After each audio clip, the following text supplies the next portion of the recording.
de la recherche et académique qui va donner la perspective donc, de ce milieu et un représentant de la jeunesse. D'accord. Et par la suite, vous aurez il y a l'ambassadeur de la République tchèque auprès des Nations Unies qui va faire une intervention en réponse à ce qui a été dit par le panel. Donc, c'est ça, en gros, qu'on a pour ce matin. Et il y aura une discussion interactive où il y aura des questions qui vont être prises de la salle, enfin, de la salle virtuelle. Et donc, vous pouvez répondre en fonction, donc, mais ça sera modéré par Madame Cristina Duarte, qui est la modératrice de tout l'événement et qui est aussi la conseillère spéciale pour l'Afrique. D'accord. Et ancien ministre. Alors, si je comprends. D'accord. Très enchanté. Oui, je voulais dire, et lorsque je prendrai la parole, ce serait pour répondre au questionnaire qui nous a été envoyé, ou bien ça intervient à d'autres moments, parce que j'ai vu qu'il y a jusqu'à 3 étapes, il y a 3 questions, et si je dois parler, ça va être après les questions qui vont être posées, ou bien je lis les questions pour répondre, parce que c'est mieux que l'on soit fixé sur tout le déroulé.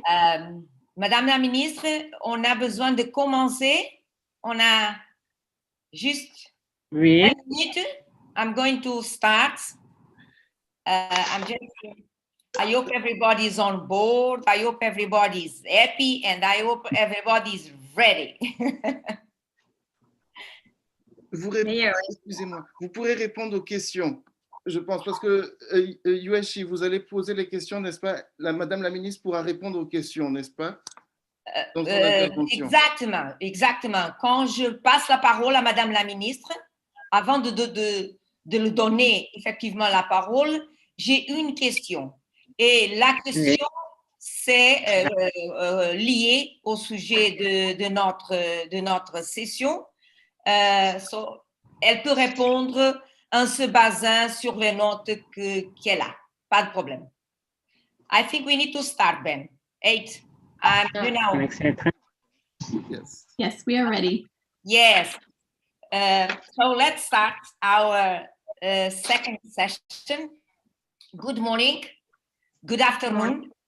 It's a great pleasure to be here, despite the fact that it's not a sunny day in New York. But that's okay. Ministers, Excellencies, distinguished delegates, ladies and gentlemen, on behalf of OHRLLS and OSAA, it is a great pleasure for me to welcome you all to this thematic session under the theme, Building Peaceful, Just, and Inclusive Societies. My name is Cristina Duarte, and I'm the Special Advisor of the Secretary General on African Affairs. I will be moderating the discussion between our distinguished panelists and experts during this session. The purpose of this session 2 is to discuss the importance of the interlinkage between peace, security, and development in Africa, LDCs, and IT.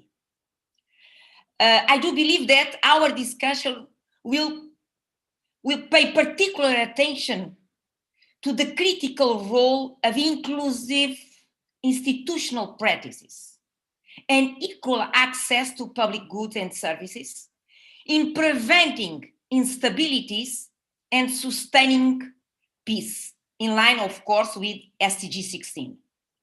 Allow me to bring very quickly to the table 5 issues. First, we all know that service delivery is not the only source of state legitimacy, but it is one of the main sources of perception of fairness or lack of by society in relation to the state. Second issue, exclusion from vital everyday services such as water, sanitation, education, healthcare, and housing magnifies socioeconomic disparities and amplifies the perceived openness of poverty and marginalization.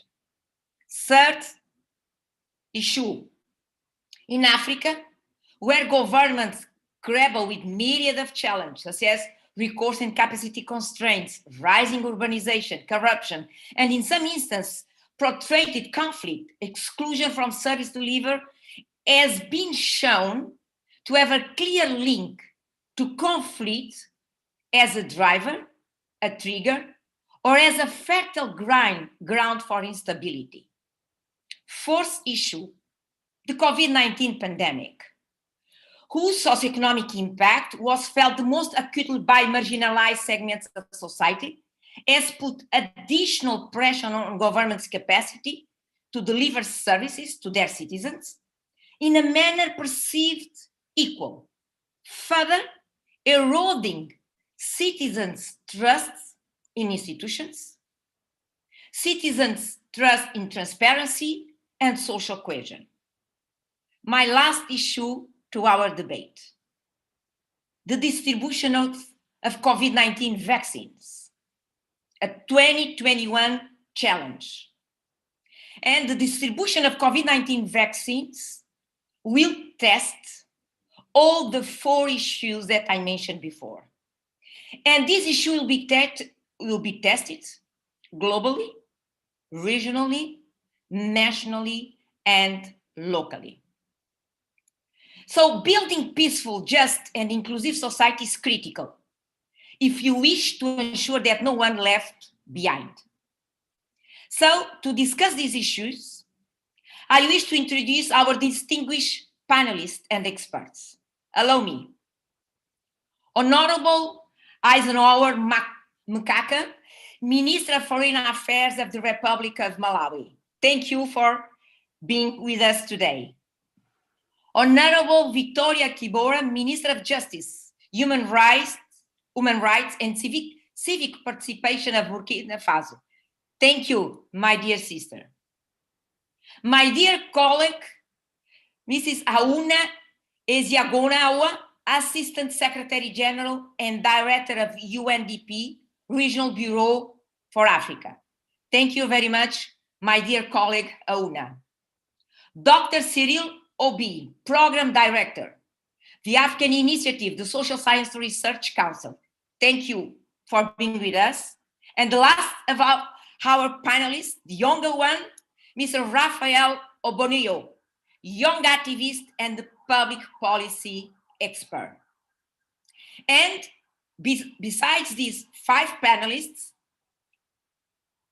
actually 6 panelists, we have with us a lead discussant, which is Honorable Marie Chardova, Ambassador and Permanent Representative of the Czech Republic to the United Nations. So without further ado, I would like to give the floor to our distinguished panelists. Please allow me to ask to keep with your time, 5 minutes each one. So it is all my pleasure to call our first speaker will be Honorable Eisenhower Mkapa, Minister of Foreign Affairs of the Republic of Malawi. Allow me just to put you a question in my quality. I think the minister is just arriving. I'm correct? Speak. Anyone? Yes, I'm here. Thank you. Sorry for the delay. There was communication breakdown. It's a great pleasure to see you. So I was just about to give you the floor, Honorable Minister, and I was, as a moderator, I was about to put you a question, if you allow me. I will proceed. In your country, as the government's lack of capacity to deliver public service to the population in an equal, just, and efficient manner, being a driver of conflict or social unrest? So if so, what are the policy measures that the government of Malawi have implemented to promote inclusive institutions and equitable public service delivery. Honorable Minister, you have the floor. Thank you, moderator. Excellencies, distinguished delegates, the nexus between peace and development has been demonstrated in many contexts, and Malawi is therefore delighted that a session has been dedicated during this review meeting. And in discussing that nexus, we cannot ignore the issue of justice as well as inclusiveness, because the absence of any of these poses a risk to sustainable development. Malawi is mindful of the disproportionate progress made towards achieving the Istanbul Programme of Action goal on peace, justice, and inclusiveness. We remain committed to its realization and hope that we fully embrace it in the next Programme of Action as a tool for social-economic development. Our commitment to the promotion of peace, justice, and inclusiveness is pivotal in our obligations under various frameworks, such as the United Nations Sustainable Development Goals and the African Union's Agenda 2063, but also Malawi's long-term development framework, the Malawi 2063. Our experience has taught us that a society that is at peace and where justice prevails can achieve sustainable prosperity. Malawi has taken practical steps to ensure domestic and international peace, consolidate good governance, and promote inclusiveness. For instance, we are implementing the Malawi National Peace Policy as one way of strengthening our governance institutions in order to promote the rule of law and ensuring access to justice whilst guaranteeing equality and non-discrimination. While upholding the strides that our continent is making in terms of building peace, just and inclusive societies, we are also mindful that there are several raging conflicts on the continent.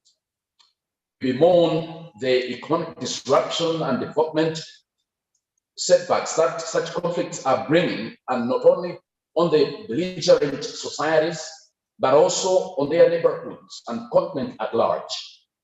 We hope for an end to the conflicts and for peace to reign so that our continent can focus on development. As a peace-loving nation, Malawi shall continue to contribute to efforts to resolve such conflicts by supporting peacekeeping initiatives. Excellencies, distinguished delegates, a discussion on building peace, or rather peaceful, just and inclusive societies is incomplete without the participation of LDCs in the institutions of global governance. Malawi reiterates the calls that have been made for reforms in the global governance architecture. The attainment of such reforms is precedent to a truly just and inclusive global community. Together, we shall achieve more. I thank you for your kind attention. Thank you very much, Honorable Minister, for your insightful intervention. Je voudrais maintenant donner la parole à l'Honorable Ministre Vittoria Kibora. Excellence, est-ce que le manque de capacité du gouvernement à fournir des services publics à la population d'une manière équitable, juste et efficace a-t-il été un facteur de conflit ou de troubles sociaux? Dans l'affirmative, quelles sont les mesures stratégiques qui ont été mises en œuvre pour promouvoir des institutions inclusives et une prestation équitable des services publics? Vous avez la parole, Madame la Ministre.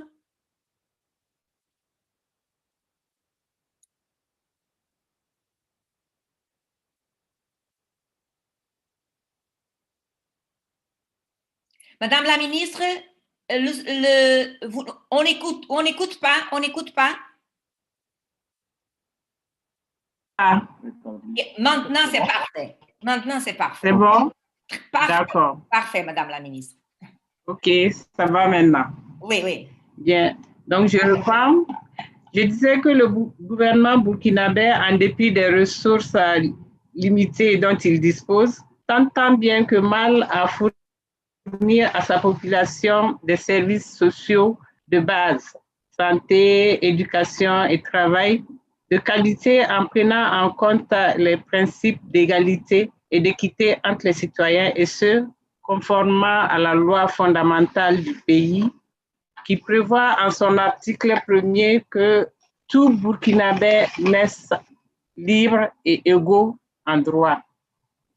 Donc, tous ont une égale vocation à jouir de tous les droits et de toutes les libertés garanties par la présente Constitution. Les discriminations de toutes sortes, notamment celles fondées sur la race, l'ethnie, la religion, la couleur, le sexe, la langue, la religion, les castes, les opinions politiques et les fortunes et naissances sont prohibées par donc cette disposition constitutionnelle. Le pays a certes connu des conflits et troubles sociaux qui ont été causés par d'autres facteurs. Ce sont des conflits intercommunautaires, des revendications sociales des travailleurs, etc. Mais à ce jour, le Burkina Faso n'a pas encore enregistré de conflit de troubles sociaux qui trouve son origine dans le manque de capacité du gouvernement à fournir des services publics à la population d'une manière équitable. Donc, c'est ce que j'ai à dire pour cette question. Merci, madame. Merci, merci beaucoup, Madame la ministre, pour partager l'expérience avec nous. Et now I move on, and I would like to give the floor to my colleague, Haruna Ezikwarona, UN Assistant Secretary General and Director of UNDP Regional Bureau for Africa. Allow me, my dear colleague Haruna, are you there? I would like to... Yes, yes, I'm here. Thank you. Hi, how are you, Haruna? Good to see you, Christina. Me too. It's a pleasure, my dear colleague.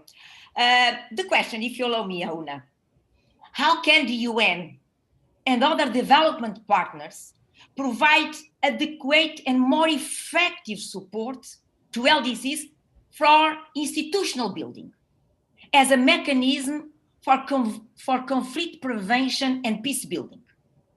What are the best practices from African countries and the LDCs in particular to build adequate and inclusive institutions that are conducive to public service delivery as well as conflict prevention? My dear colleague, back to you. Thank you so much, our distinguished moderator, our dear sister Christina, and warm wishes from New York to all the distinguished panelists here with me, honorable ministers, brothers and sisters. This is an incredibly important topic. Peace, justice, and inclusiveness constitute the enabling conditions for the achievement of each of the 5 specific objectives set by the Istanbul Declaration for the period 2011 to 2020. And this is why the declaration identified good governance at all levels as one of the 8 interlinked priority areas. You see that trends in non-traditional conflict such as violent protest, election-related violence, and terrorism-related deaths are actually rising. And the 2020 Global Peace Index indicates that cases of civil unrest in sub-Saharan Africa rose dramatically from 32 in 2011 to 292 in 2018. And these protests reflect the increase in inequality and the frayed trust between state and the people and society. They are also reflective of the impact of digital technologies, which have come into the landscape with a different mode of organizing. So we must work to build adequate and inclusive institutions, as the minister from Malawi was saying, that are conducive for public service delivery, as well as for conflict prevention.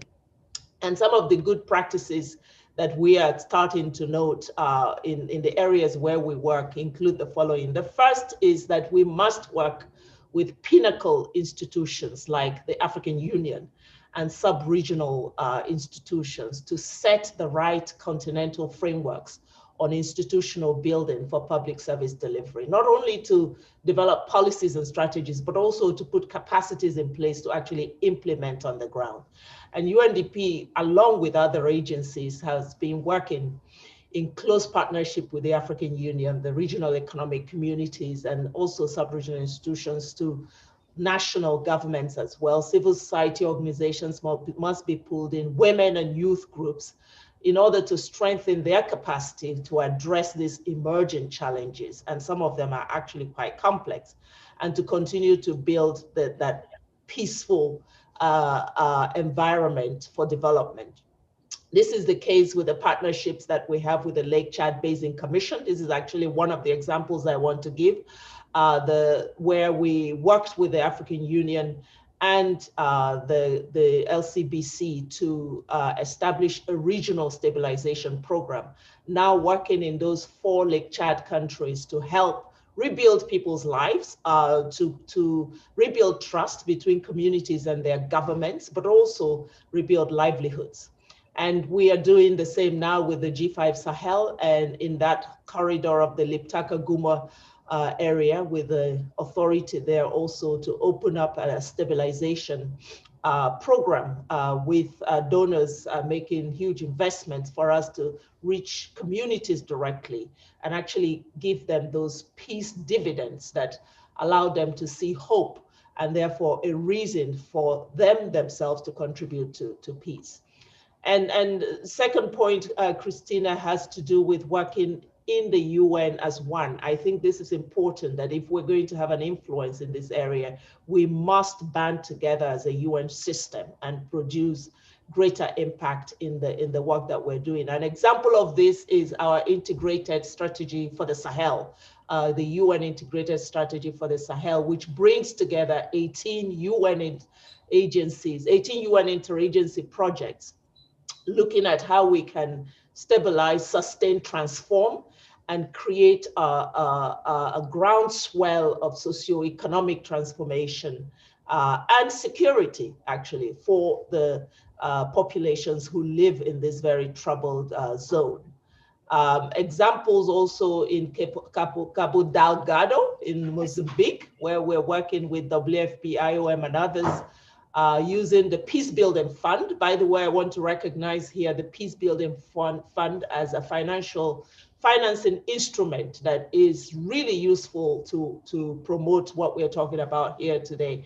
And this is paying off in cross-border work that we do with several of our UN sister agencies. Let me stop here. There are other examples I can come in the Q&A, but I think I used up my 5 minutes already. Back to you. Thank you very much, Auna, for putting the dots in the eyes. Thank you very much. Now, let's move on, and I would like to give the floor to Dr. Cyril Obi. As I announced at the beginning, is the program director of the Africa Initiative, so the Social Science Research Council. Dr. Obi, I have a question for you. What is the research evidence on now inclusive institutional practice and equitable public service delivery can play a role in preventing conflicts and instabilities in the Africa region, especially in fragile and least developed settings? What are the best practices for LDCs in addressing the peace and security, in addressing institutional building and sustainable development nexus? Dr. Obi, you have the floor. Thank you very much. Good morning, good afternoon, good evening, Your Excellencies. Thank you for the question.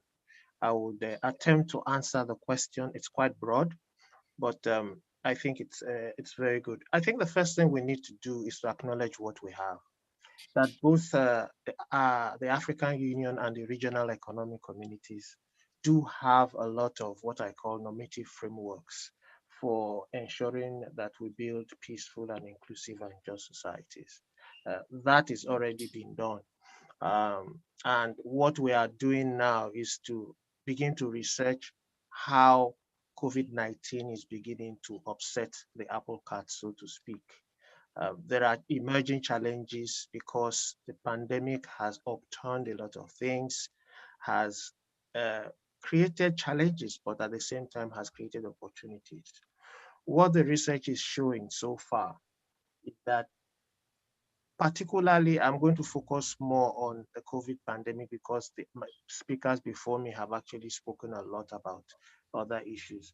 And the first thing we have noticed is that I would say the rising incidence of violence against women is one of the things that is emerging in the research across the various countries, that the effect of some of the preventive measures like lockdowns is increasing violence against women. It's also creating challenges for food security across LDCs. This is something that the research is showing. It's also showing that a lot of resources that would have gone into delivery of services as well as peace operations are also somehow going into trying to, some of the resources that could have gone into addressing basic services and functions have also been diverted into trying to battle COVID-19. And those sectors are beginning to feel the impact of these resources. Another thing I want to talk about very quickly is that the research is also showing the impact on education, that lockdowns have affected education in terms of enrollments, in terms of challenges that are posed by people not being able to access classes online. These are general issues that LDCs are struggling with. Another thing related to that is also the question of the situation with IDPs and refugees who are also being affected by some of the challenges posed by COVID. I would say that in terms of best practices, I think the speaker before me has actually spoken eloquently to some of this. We are seeing situations in which some governments are actually taking steps like providing safety nets, like providing palliatives, like providing relief, working with local and international organizations to make sure that some of these things are. I'm sorry, I'm hearing some echo. Is it okay? Can I continue? Yes, please. Yes, please. I would like to ask the panelists and attendees to mute their micros, please. Dr. Cyril, you have the floor again. Thank you very much. And I would say that what we actually need, and I'm going to move quickly to recommendations because I see that my time is fast running out. I think what we really need is better coordination between these frameworks that already exist, both in terms of the African Union and the REX, whether you are looking at AU's Agenda 2063 and the SDGs Agenda 2030, and Silencing the Guns 2030, which are all very good frameworks, is to be able to coordinate this upwards to the UN and coordinate this downwards from the regional to the national and local levels. I think this is something that really has to be, attention has to be paid to. The big elephant in the room for me is resources, equality in terms of access to resources. I think we all need to work to make sure that the most vulnerable groups in society have access, and we build institutions that can guarantee this. The institutions are there, but I think that strengthening these institutions and developing the political will to make them work is also something. Technology.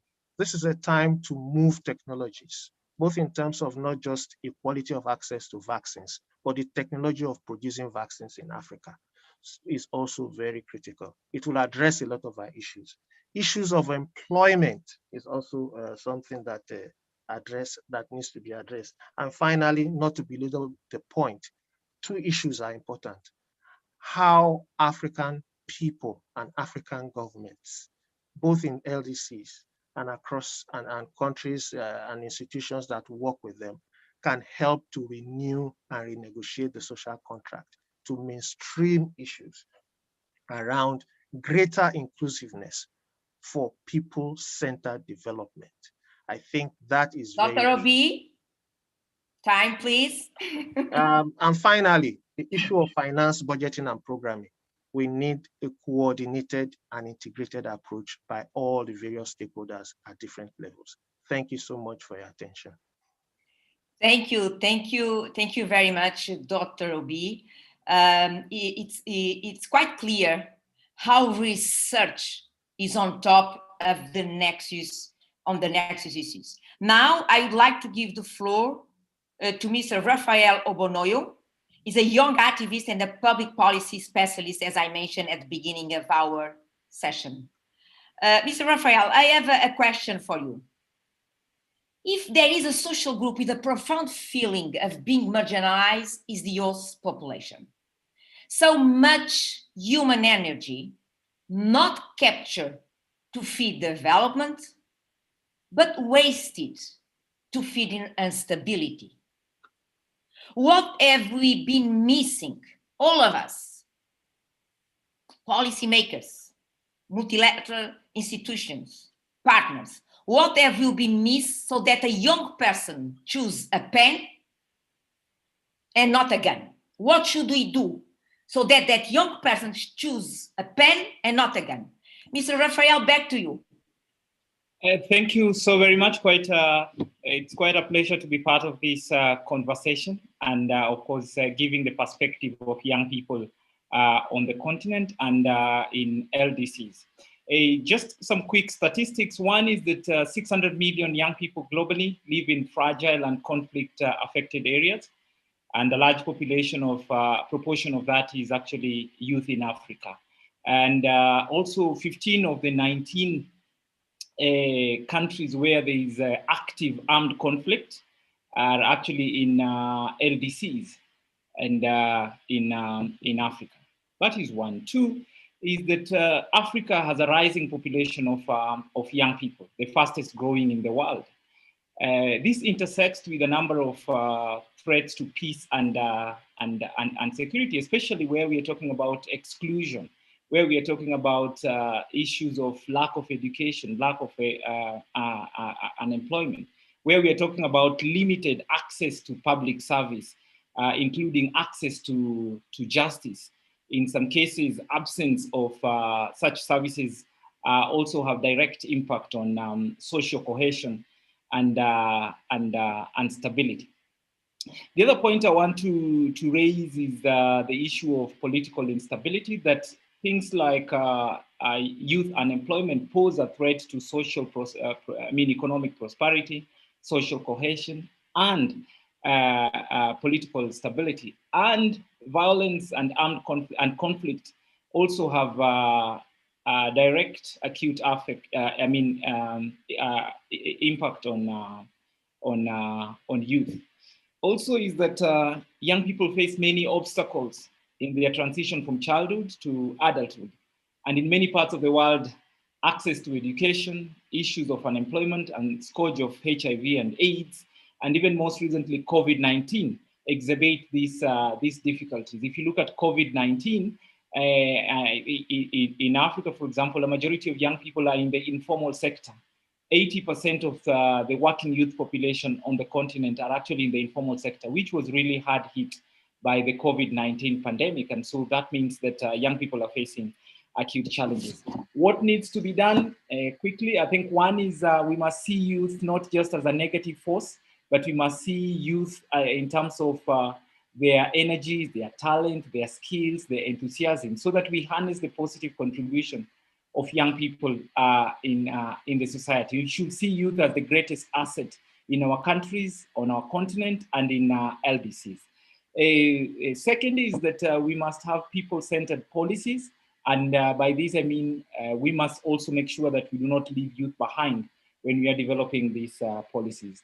A third is developing programs that address youth needs and concerns in LDCs. It's very, very important.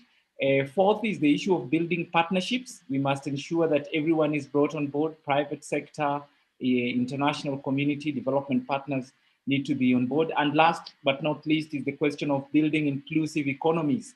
We must ensure that economic benefits are enjoyed by the larger population. It's not just a few people who are enjoying the benefits of economies. And lastly is building strong and inclusive institutions and making sure that youth are involved in governance, youth are involved in decision making, and that youth are not left out when it comes to issues of political processes and even peace and security processes at the local, national, but even global level. Thank you so very much.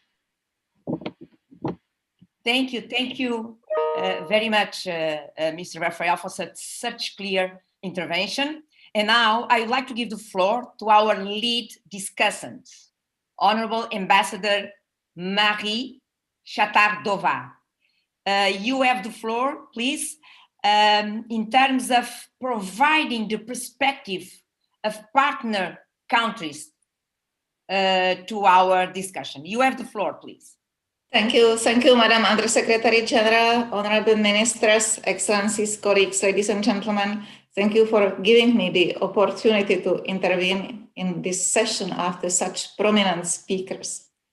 The Czech Republic has always been a great supporter of the SDG 16 implementation. Let me remind that the primary focus of our ECOSOC presidency in 2018 was the development of initiatives promoting sustainable, resilient, and inclusive societies through participation of all. We really believe that building sustainable and inclusive societies is a cross-cutting endeavor, which is essential to the achievement of all SDGs. Many LDCs have made progress over the last decade in achieving good governance, the rule of law, the protection and promotion of human rights, and the democratic participation, despite many challenges to face, including severe impacts of the COVID-19 pandemic that hit LDCs disproportionately. Sustainable development is closely linked to peace, justice, and strong institutions. And there is no peace without development. There is no development without peace, and there is no peace and development without human rights. Now I will follow the topic of the previous speaker because I think that it is an extremely important point. Africa is a young continent. Young people as agents of change could become an important social and economic boost to the whole region. On the other hand, it could further increase the risk of instability if young people are deprived of a quality and affordable education, stable and decent employment, and of being heard as a strong political voice. Access to quality and affordable education and lifelong learning opportunities, including better civic education programs, is key for the young people so that they can better prepare to exercise their socioeconomic and political rights. Also, educating women and girls is especially crucial so that they can contribute to their communities and boost their countries' economies through their work and knowledge. The Czech Republic's development cooperation focuses on a limited number of partner countries and priority themes. We strive for effective, result-oriented action and a clear contribution to partner countries, including strengthening local ownership of development policies, notably by aligning its objectives with the respective national development strategies of the partner countries, and by promoting their inclusive participation in decision-making. We implement development projects in Africa to promote comprehensive progress in rural areas. As an example of good practice, let me mention the project of the Czech Development Agency carried out in cooperation with the NGO People in Need in Ethiopia. This project aimed to establish a functioning system on inclusive education and to contribute to increased social and economic inclusion of all, irrespective of age, sex, disability, race, ethnicity, origin, religion, or economic or other status. And now allow me to ask the honorable panelists whether they can elaborate more on the role of young people as key drivers of sustainable development and on the initiatives that can contribute to the empowerment of young people, and if I may, also to the empowerment of women. Exactly. And, my final question, what kind of support you expect from your development partners that should be considered when shaping the new program of action? I will stop here and thank you very much for this opportunity. Thank you, thank you. Thank you very much, Honorable Ambassador Marie. Ministers, Excellencies, ladies and gentlemen, now I would like to open the floor for an interactive discussion. So in order to accommodate as many speakers as possible, I kindly request to you to present yourself and limit your interventions to 3 minutes. So to request the floor, please indicate your name and institution in the chat. So by also raising your hands. The floor is open.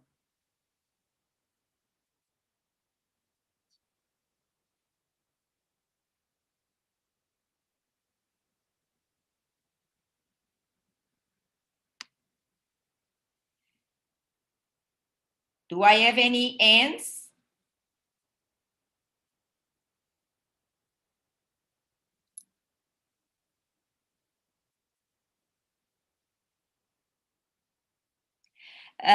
Yes, so I have the pleasure to give the floor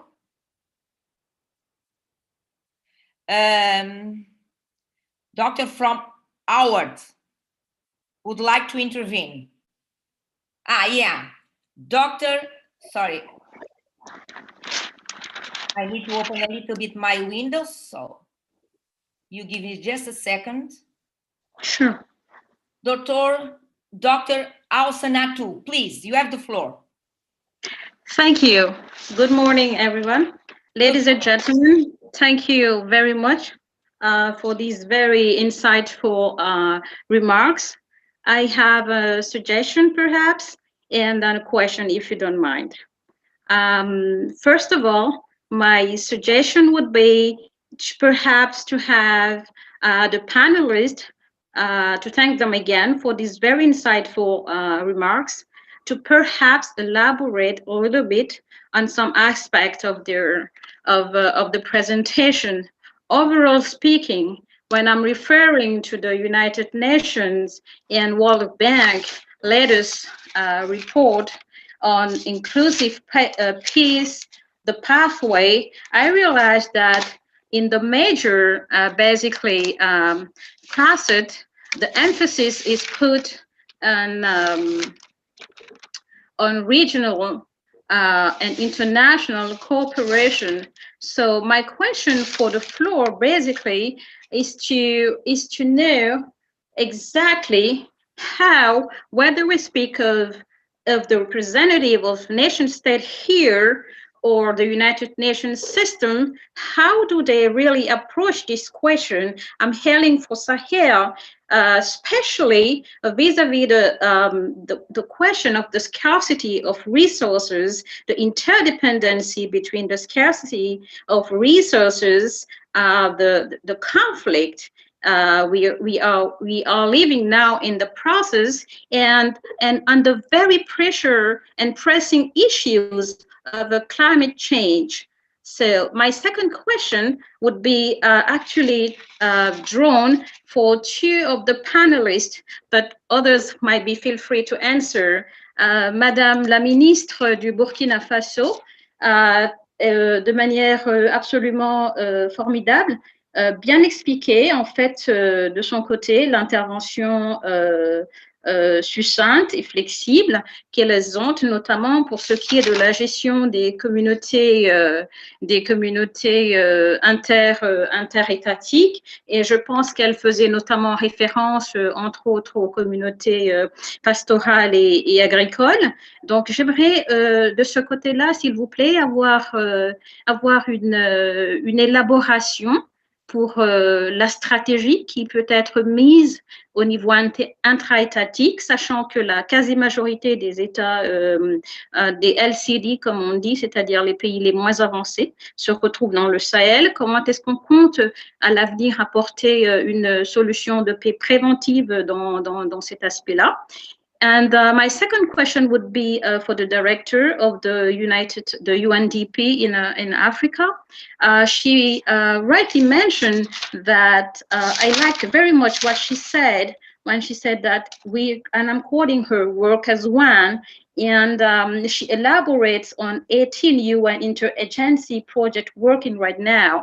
Madame la Directrice, would you be kind enough to let us know which would be your priority in terms of combining an interdependency action regarding both the climate change, the scarcity of resources, and also the population in the Sahel? Thank you very much for your attention. Je vous remercie beaucoup. Thank you very much. Merci beaucoup. I would like to ask again to keep with the time, please help me manage this session. So now I have the pleasure to give the floor to Mr. Edouard Mouba, please.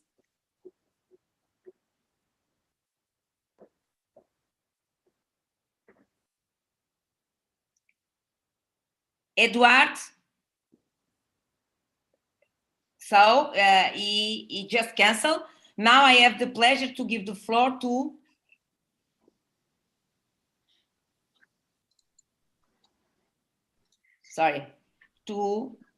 Professor Alain Tasquedin, please.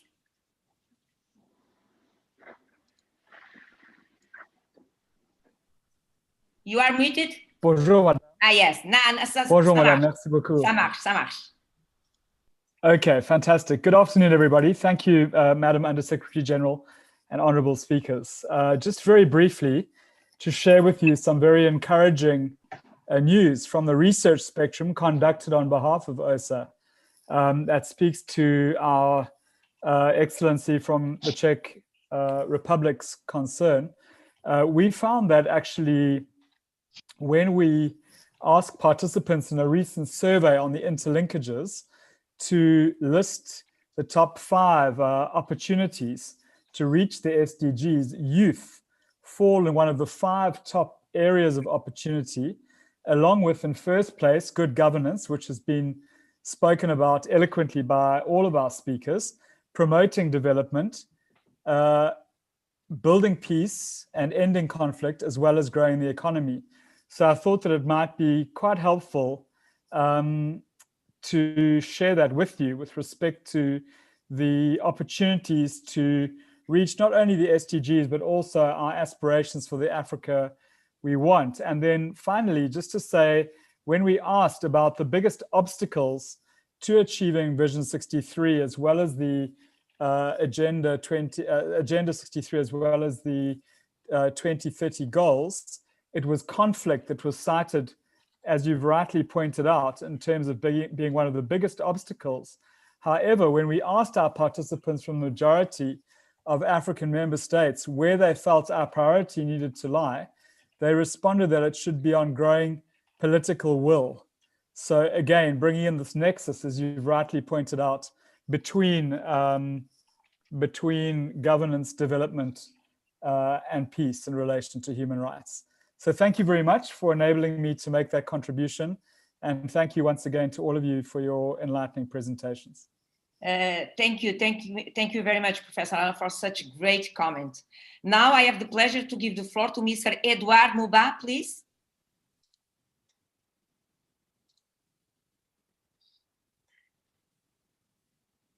Sorry, we're trying to unmute him.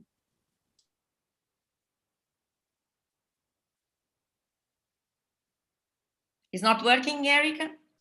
not working. We can move on. And yes, I will move on. Now I have the pleasure to give the floor to Tombuelo Pedro. Please, you have the floor.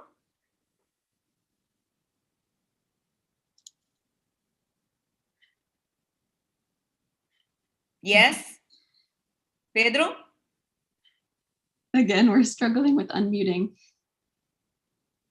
If colleagues are called upon, if you could please manually unmute yourself so you can intervene, that would be very helpful. Thank you. Mr. Pedro, you can unmute yourself because from the central controller, they are not accessing to your micro, please. Okay, let's move on if you allow me. I need to manage the time. So I have a couple of questions. I would say very interesting questions to Madame la Ministre Victoria and to my dear colleague Huna, the ladies in the panel. Madame la Ministre, vous avez la parole.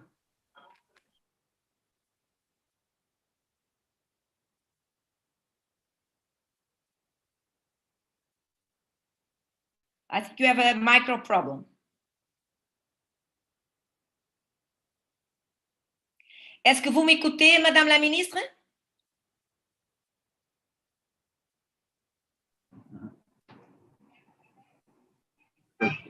Madame la Ministre, Victoria?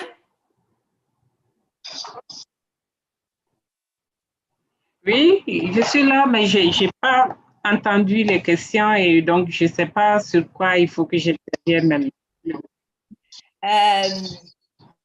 The professor from Howard University, she was quite interested in the experience, your experience, so in Burkina Faso experience, in terms of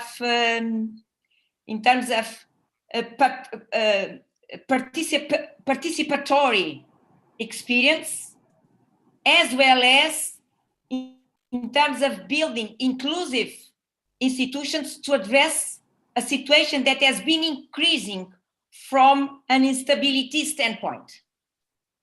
Basically, if you could address from an experience standpoint, the issues that you are discussing in this session, Madame la Ministre.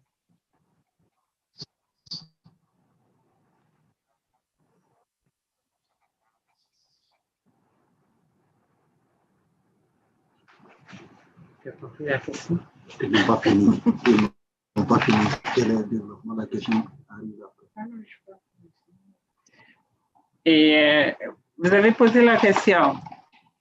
Oui, je suis en train de résumer la question posée par la professeure de Howard University.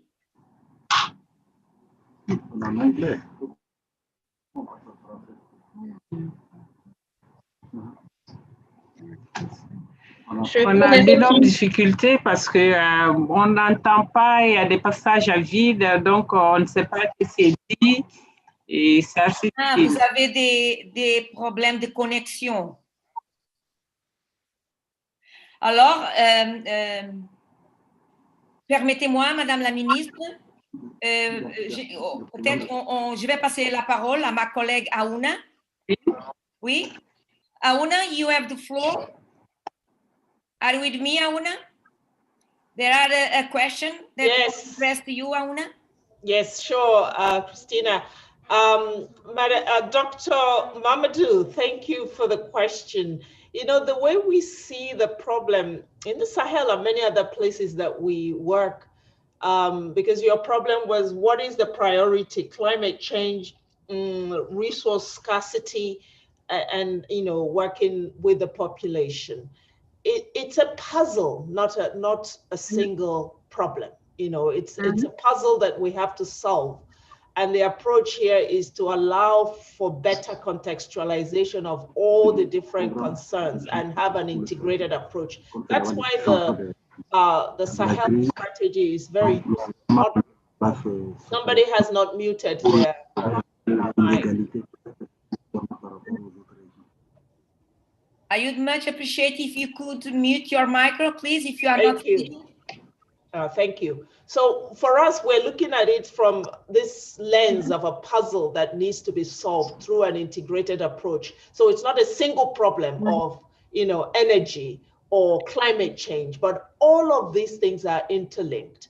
When we work on natural resource governance, we affect the environment for enabling youth empowerment and youth employment, as our youngest member of the panel was saying. You have to create conditions for young people to have decent jobs, but also for them to express their talents, because we're finding a lot of youth on our continent have actually more talent than we give them credit for. And they have that opportunity to contribute to transformation in their own communities if we create that enabling environment. So our legal environment, that's why institutions matter. African countries have a lot of natural resources, but very often these resources are not working to improve the lives of the people. So natural resource governance as a governance piece is something that we must look at, as we have to look at structural economic transformation, how we add value to the commodities that Africa has instead of just exporting raw commodities.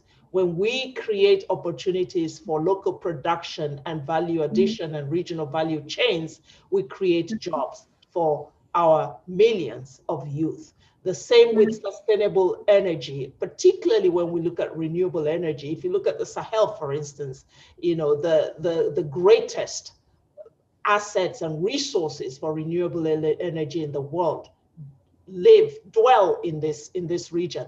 How do we start to invest to bring that out as something that contributes to addressing climate change, but at the same time creates the foundations for sustainable development? And then, of course, peace and security, what we are talking about here today, which has largely to do with that zone of inequality where the wealth has to be shared equally, where we have to make sure that our systems are more inclusive than they currently are. So it's not one problem, one single problem that is a priority. It's approaching this in an integrated manner, because one investment touches on the other, positively or negatively. Thank you very much, Auna, for such eloquent comments. And allow me to build a little bit. Maybe, and I would like to put a question to the panelists also. I think COVID-19 is giving us a huge opportunity to understand that governance in LDCs plus IT needs to go beyond political legitimacy.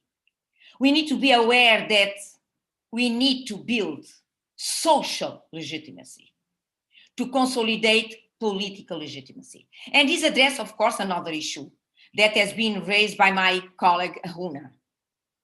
The question of ownership, the exercise of ownership over economic, social, and financial flows. Now, with your permission, I will try again. Mr. Edward Muba is now available. Can he connect it? Edward, please. Hello? Yes. Well, I joined the conversation a bit very late because I've been having some technical problems, and I may not be able to start exactly where or cover the grounds that the presentations or the panelists have made. But I want to appreciate the fact that if I'm asking a question that may not be fit, I want you to ask to consider my ignorance. But having said, I just wanted to ask a question that, given the challenges that we faced as a continent, exacerbated by COVID-19, issues around climate change, issues around inequalities, violence against women and children, and you also have weak systems and processes, is it possible for the continent, in the wake of all of these challenges, to be able to achieve the kind of peacefulness, the kinds of cohesiveness that we are opting for? Thank you. Very good question. And I think that question is a very good question for Dr. Obi, but later on, Dr. Obi, later on. Now I have the pleasure, let's try again, if we manage to give the floor to Mr. I don't know, Mr. Pedro is still available to put his question?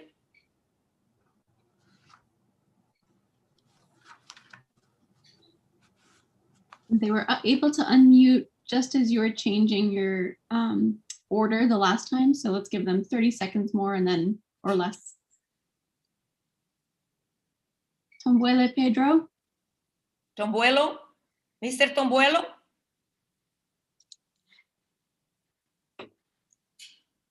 I'll come back, no problem, Erica. I didn't want to miss such a good question to place with Dr. Obi. He's ready to respond. Dr. Obi, the floor is yours. Thank you very much for the question. I think that is a very important question. Yes. But my attitude is that the LDCs and African countries have to be optimistic. The most important thing about Africa, two very key things, are that Africa is rich in resources and Africa is rich in people. And richer still because most of the people are young people, full of energy, full of ideas, and with visions. And therefore, what needs to be done is to find a cohesive and coordinated and integrated manner of harnessing all this great potential and making that difference. And in my initial remarks, I spoke about a new social contract. And this must be based on trust. A lot of what we need to do has to do with leadership and trust building. And we have to do our homework at the local and national levels. And as I said, there is so much there in terms of regional, continental, and global frameworks that provide enough space.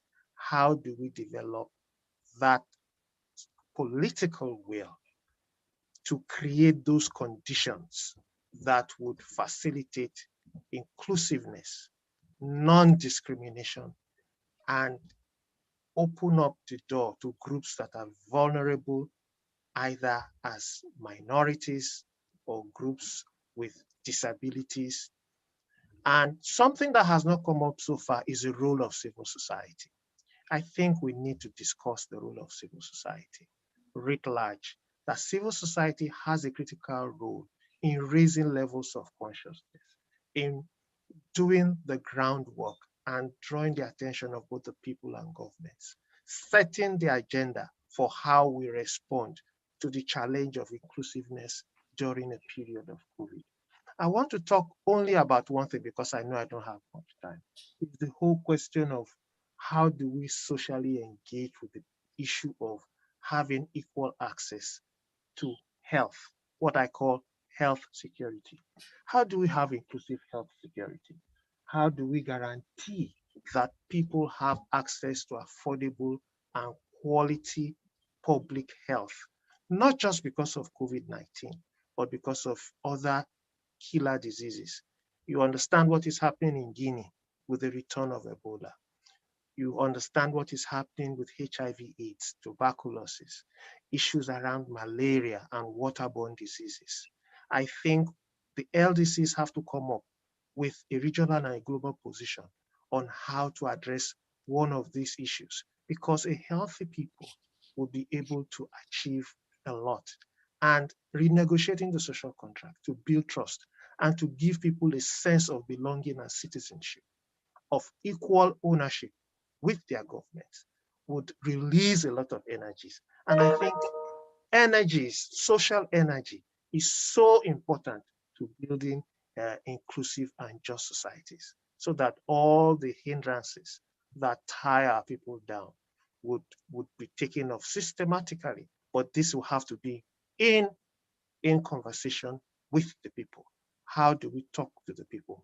How do we engage the people meaningfully? And how do LDCs project this new African voice and energy to the global stage and make the world have a strong and solid commitment towards providing the resources, providing the enabling environment, and supporting the initiatives from the ground upwards to ensure that we have peaceful and inclusive and just African societies. Thank you. Thank you, Dr. Obi. You raise a very important question, leadership and trust building. I think you just gave me the opportunity to ask Honorable Minister from Malawi. Honorable Minister of Malawi. Honorable Minister of Malawi. We just heard Dr. Obi raising two important questions from a governance standpoint, leadership and trust building. These two issues you mentioned in a very clear way in your original remarks. Would like to build on a little bit more on those two issues and the experience of Malawi, please.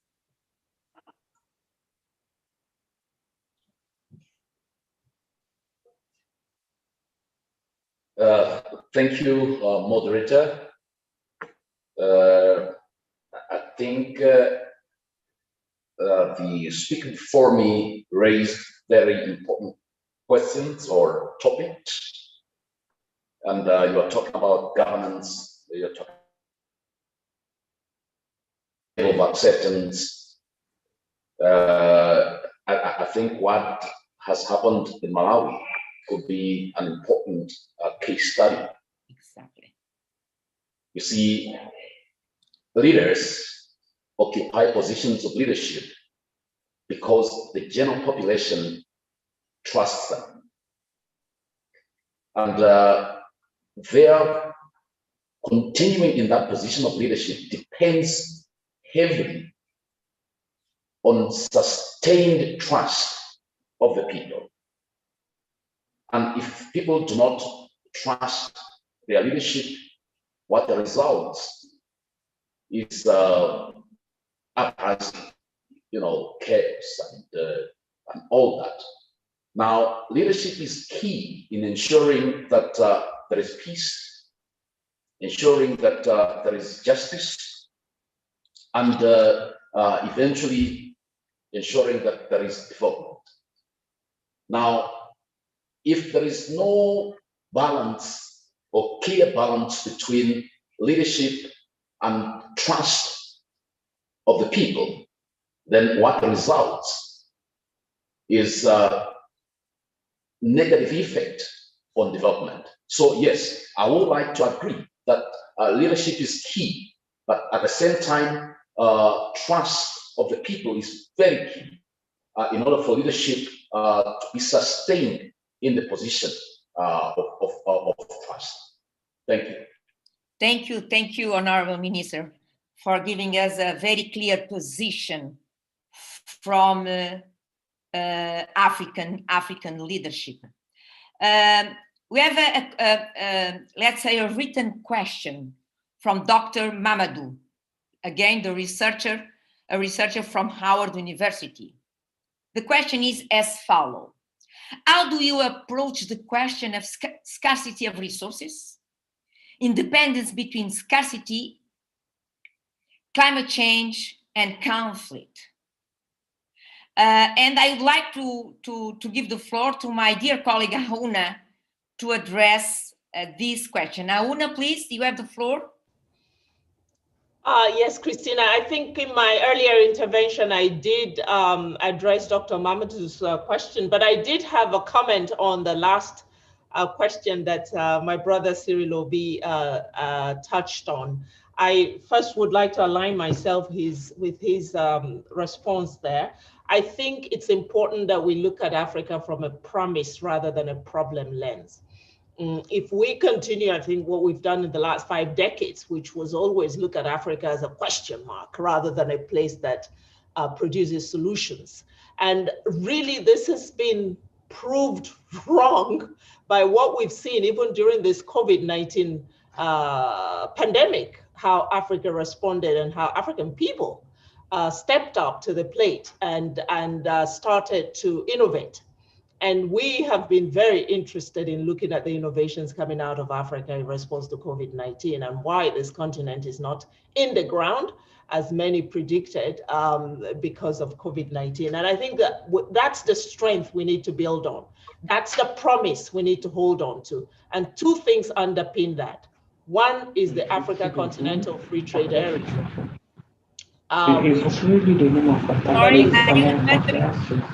Sorry, I would much appreciate it if you can mute your micros. My apologies, Auna, you have the floor again. Yes, I was just going to say, in terms of where is the promise, where does it lie? It lies in three areas, in my view. One is the Africa Continental Free Trade Area, which is an opportunity for Africa for the first time to trade with itself in a constructive way. And the member states have totally invested in that. So when Mr. Obi says we have the frameworks, we have the will, yes, that is one of them. And we have to now really mobilize behind this initiative to ensure that it works, but not just works for the rich, but works for the young people, for the women who have been trading all their lives in the cross-border locations, for the people who are marginalized in those contexts. So that's one promise that we have to hang on to. The second one is Africa's youthful population, at 70% of the population, dynamic, young, and yes, for the most part, healthy. And we need to invest more in the health of that group so that the economies of Africa can rest on that energy and enthusiasm and talent of youth.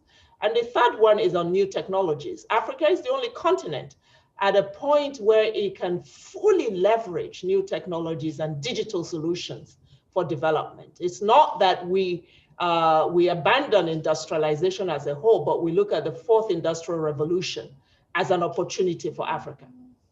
Thank you very much, Auna. Very strong comments.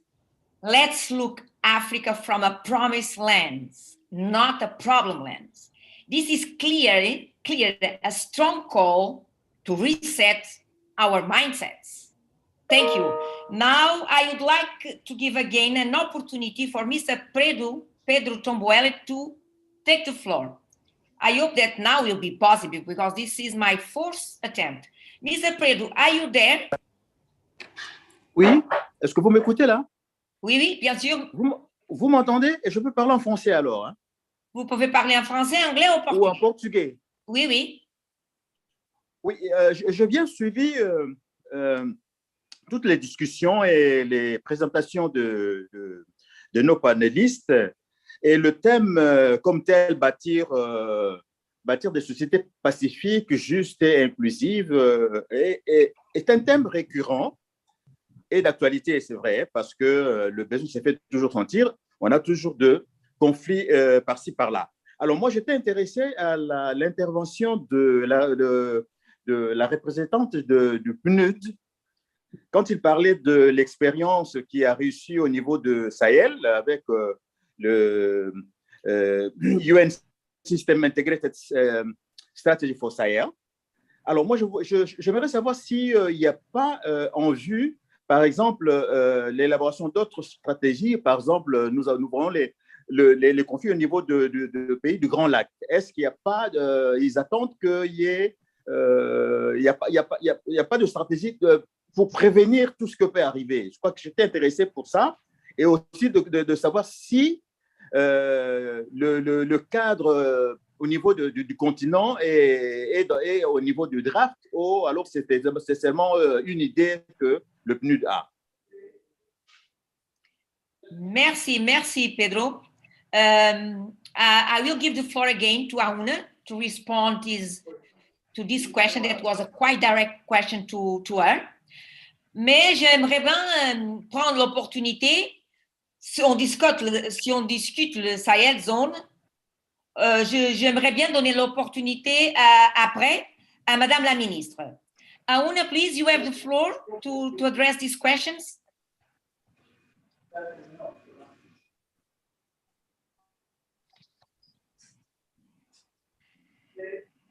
Thank you, Christine, and thanks to the colleague who posed the question. If I understand, it's related to the UNIS integrated strategy of the UN in the Sahel and how we are working within that group. Is that the exactly the exactly? You are in the right direction. Yes. Yeah. Yes. No, I mean, you know, one of the reasons why this strategy was put together was because we had so many different strategies in the Sahel by different agencies and actors. And the Secretary General obviously was very concerned with this fragmentation of our presence in the Sahel, which was not benefiting anyone.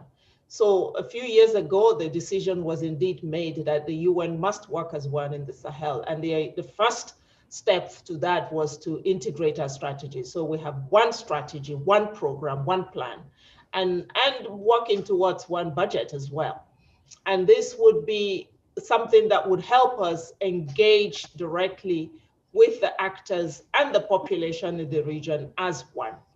And that strategy has articulated now into 6 areas, 6 pillars of support and 3 programmatic portfolios, looking at governance, looking at resilience, and looking at energy. And we have now a special coordinator appointed by the Secretary General who will further help in the mobilization, advocacy, and resourcing of the strategy, so that it doesn't stop with the strategy. We have actually a support plan that is linked to the strategy, and the idea indeed is to take it to the countries and to the region, the cross-border work as well. So the presence of the special coordinator for the Sahel is supposed to help us enhance the practical articulation of this strategy on the ground in the various countries. Thank you very much, Aouna. Avant de passer la parole à Madame la Ministre, je pense que j'ai aussi une autre question pour vous, Madame la Ministre. Peut-être vous pouvez adresser. C'est une question posée par le conseiller auprès de la mission permanente de Madagascar auprès des Nations Unies. Comment créer un travail décent sans passer par le simple création d'emplois? De quoi à vivre seulement? Le travail décent requiert plusieurs paramètres selon les droits fondamentaux. Est-ce possible pour l'Afrique, notamment les pays moins avancés? Je pense que c'est une question qui c'est directement liée à vos responsabilités dans le gouvernement, Madame la Ministre, et j'ai le plaisir de vous donner la parole.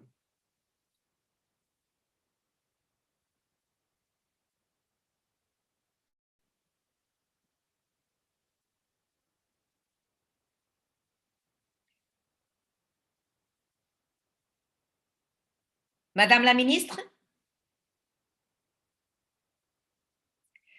Je pense qu'on continue avec des problèmes de connexion. Oui, est-ce que vous avez écouté la question? Oui, oui, Madame Christine. Vous avez écouté la question?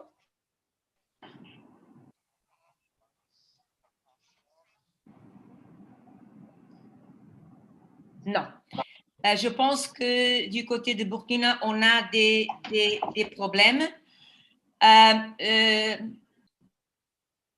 Let's move on. So now I have the opportunity to give the floor again to Dr. Usanatu. Please, you have the floor.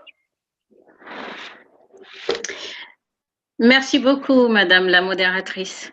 Madame the Director General for UNDP Africa, I thank you very much for your answer. And honestly speaking, I'm kind of excited and I'm looking forward to see the comprehensive framework that will come out of the 18 agencies you mentioned interagencies project. So this is something I'm looking forward to it. And thank you for your answer. Now, my second answer, if you don't mind, was actually more related to the nation level state, because the minister of Burkina Faso mentioned something about la gestion, en réalité, une bonne gestion communautaire, des conflits communautaires.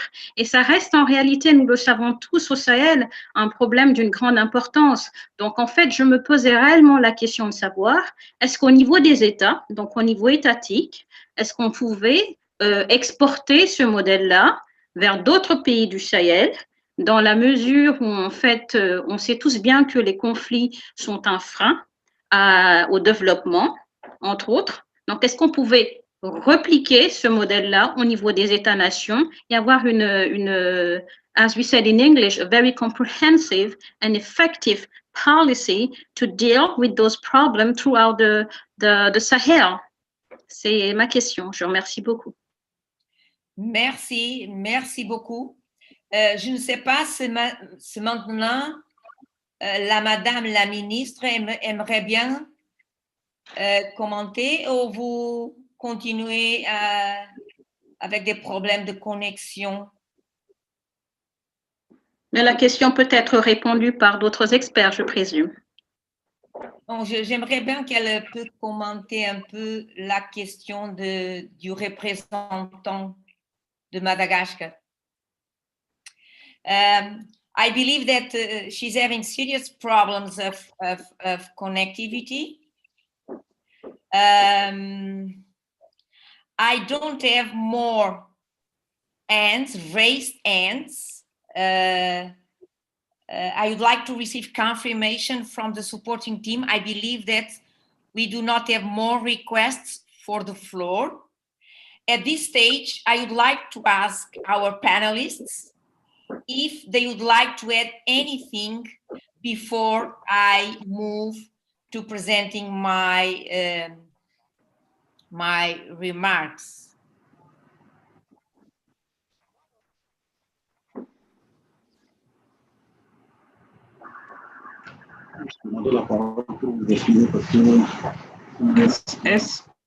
Madame la ministre? Oui. Si actuellement on m'entend, peut-être, oui. Vous avez la parole. Madame Christine, nous avons eu de sérieux problèmes pour nous faire entendre ou même pour entendre tout ce qui se disait dans le forum. Et nous avons compris à un moment qu'il y avait une question qui était en rapport avec notre pays et qui concernait le retour à la paix dans les zones d'insécurité, dans le Sahel, comme nous l'appelons. Alors, nous avons au niveau du Burkina mis en place un programme d'urgence pour le Sahel. Il consiste à travailler à faire revenir dans leur zone, donc les personnes qui sont déplacées actuellement. Donc, ce programme-là a permis de progressivement mettre en place les services primaires, santé, éducation, et puis autres activités pouvant permettre aux jeunes et puis aux personnes qui le désirent de pouvoir s'implanter. Donc, accorder des crédits pour autonomiser ces personnes-là. Et nous avons dans ces zones beaucoup de services qui avaient fermé, les services publics de l'administration qui avaient fermé les portes, entre autres même la justice. Le palais de justice de Djibo avait fermé les portes également. Le travail qui est mené par un certain nombre de ministères, le ministère de la Défense, le ministère de la Sécurité, le ministère de la Justice, c'est de faire en sorte que les gens se sentent beaucoup plus sécurisés dans ces zones et de ramener les services qui avaient quitté. À ce jour-là, beaucoup de services ont réintégré, mais il en reste encore et sur lesquels nous sommes en train de travailler. Voilà ce que je pourrais dire. C'est dommage qu'on n'ait pas pu suivre tout le forum, tout le déroulé. Et c'est sûr qu'on aurait pu intervenir à certains moments. Mais bon, les dieux de la technique n'étaient pas de notre côté aujourd'hui. Nous nous en excusons sincèrement parce que voilà, on était présents sur image, mais incapables de contribuer donc aux échanges. Merci à vous et j'espère que vous nous avez compris. Merci. C'est indépendant de notre volonté. Bizarre que maintenant ça va. Merci beaucoup, Madame la Ministre, pour votre intervention et pour nous donner une idée claire de l'expérience de Burkina dans ce sujet-là. Now, I would like to give the floor to Dr. Obi, please. Thank you very much. I'll be brief. I just want to Dr. Obi, Mr. Raphael. Dr. Obi, please. Thank you very much. I'll be very brief. I think we would also need to look at the question of equal access to education. A lot of children are out of school, and the situation with COVID has made this worse. I think the future of Africa lies to a large extent on access to high quality education, particularly at the primary, secondary, and tertiary school levels. We need to, as a matter of urgency, declare a state of emergency in education and begin to address some of these challenges. If we want to be able to transform our resources, if we want to be able to build on the opportunities for innovativeness, for creativity, for mobilizing social energies, education would need to be addressed. The other thing is, can you really have peace without justice? Let us take another look at access to justice and institutions that deliver justice. How accessible are these to ordinary people? I think this is something we would need to look at. Research and development, new technologies. There has to be a way of integrating new technologies into our educational sector to produce people who would be able to invent things that will make Africa leapfrog in terms of the technological age. Technologies will help save resources. Technologies would help reduce dependency on global markets because a lot of creation of employment opportunities, a lot of real opportunities to produce goods that can be traded within Africa and between Africa and the world, and adding value to raw materials before they're exported. So education is so important, and I think we need to look at how we can create access to education, access to justice for all. And part of that access to justice will also include issues around transitional justice and reconciliation in conflict-affected contexts. Thank you. Dr. Obi, I can summarize your intervention. Human capital at the center of policy making in Africa. Thank you, Dr. Obi. Now I have the pleasure to give the floor to Mr. Raphael. Please, you have the floor.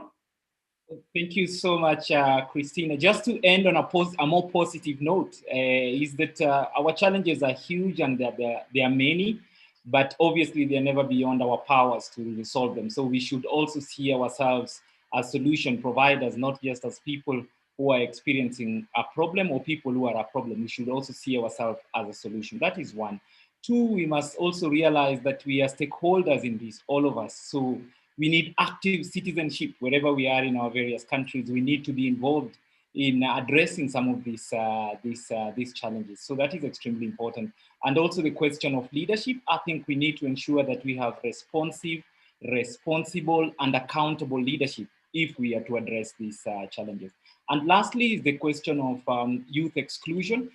In many cases, we always see youth exclusion to be affecting youth, but we must also realize continued exclusion of youth also denies the society an opportunity to grow because we miss out on important ingredients that come from youth, the energy, the talent, the creativity that we need to thrive as a society. So we shouldn't just see youth exclusion as a challenge or a problem affecting the youth. We must also realize that by continuing to exclude the youth, we are missing out on what we need to grow and to thrive as a society. Thank you so very much. Thank you very much, Rafael. You just underscore, I think, an important idea that has been brought by my dear colleague, Huna.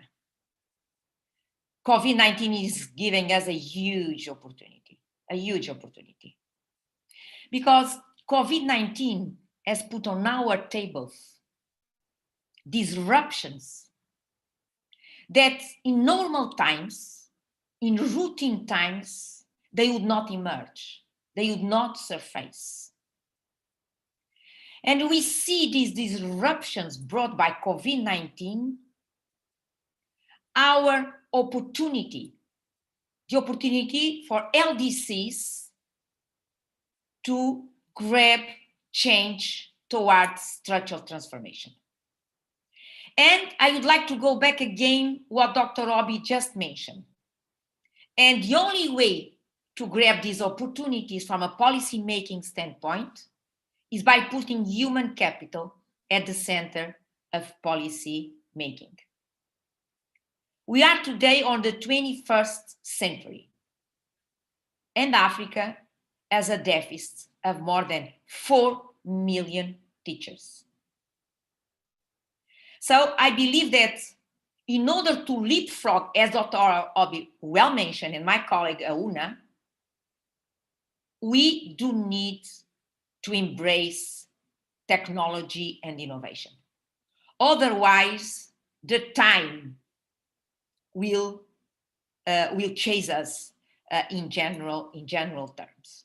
So I have no more ends, and I would like to take the opportunity to start, let's say, the closing of our session, if you allow me.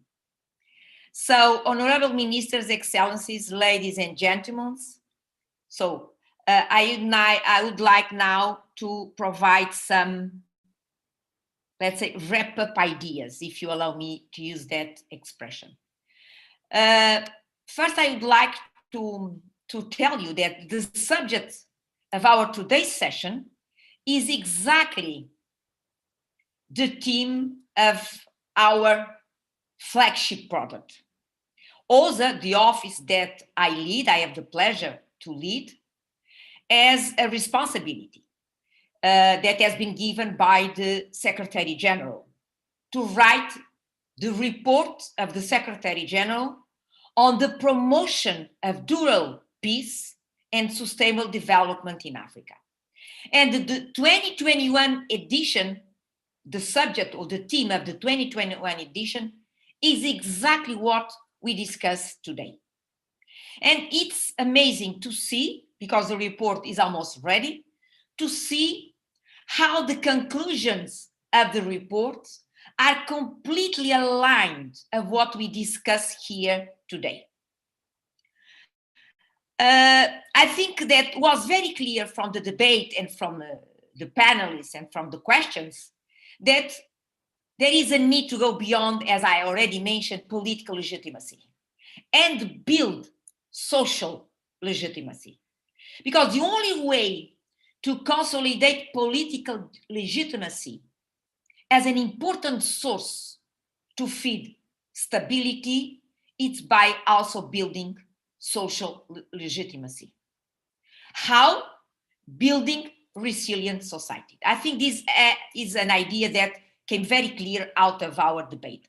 The second one, and was strongly stated on the Honorable Minister from Malawi, as well as Honorable Madame la Ministre from Burkina, is non-inclusion in service delivery can serve as powerful reinforcement of underlying structural inequalities, with the potential to ultimately trigger conflict fomented by long-standing grievance. The third idea exclusion from vital, and Dr. Obi was very clear on his intervention. So exclusion from vital everyday services, and he mentioned in a very strong way education. I would add water and sanitation, healthcare, housing, magnifies indeed socioeconomic disparities. Again, another important idea from our debate, actual and perceived equality. Perception is as important in certain situations as the reality, particularly in a time that social media dominates thinking and action from that thinking.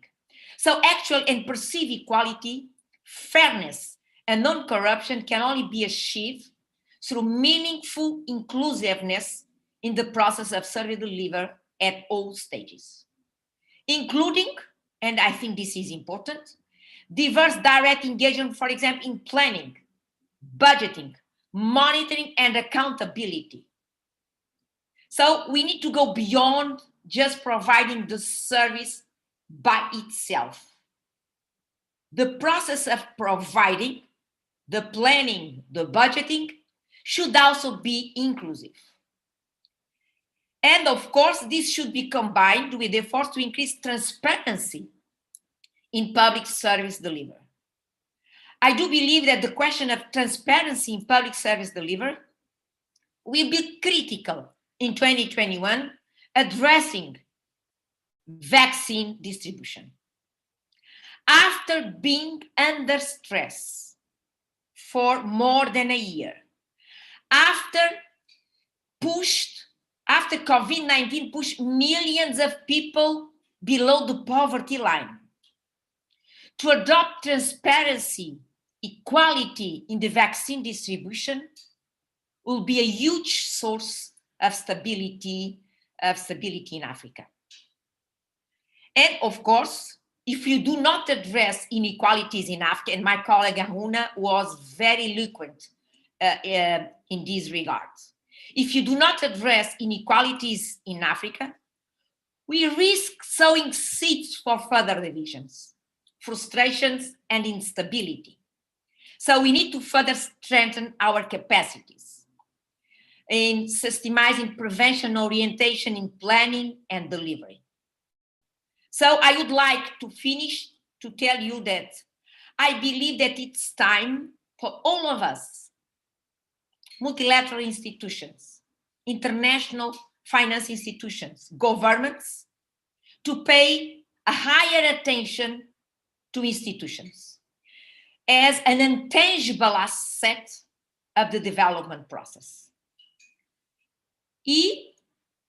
Allow me to stress this last idea. Only by building strong institutions, these intangible assets of the development process, I believe we'll be able to move from managing poverty to managing development. These are two different animals. And it is my strong feeling that in the past 20, 30 years, you have been more focused on managing poverty than managing development. And these are two different animals. And by saying that, I do finish my closing remarks by thanking and expressing my sincere appreciation for your active and insightful discussion. So we have now come to the end of this session. I think you have been champions in terms of managing the time. You have been concise, focused, efficient, and we deliver strong message.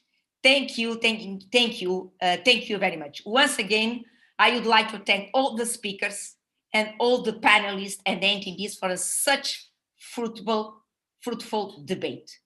And it's been a pleasure. I wish you the continuation of a great week.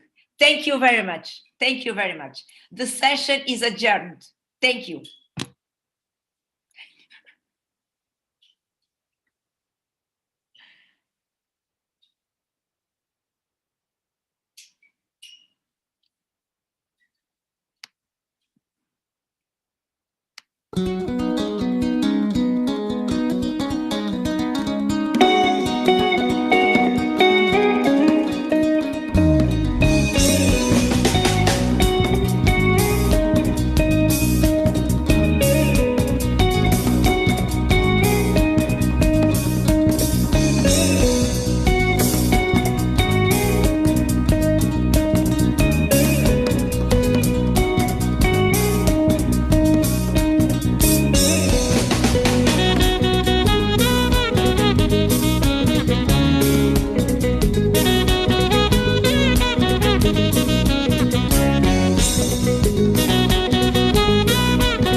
Oh. Should I try? Good morning and good afternoon, colleagues. We're just waiting for a few more people to join, and then we will begin the session. Thank you so much, and we'll start talking again soon.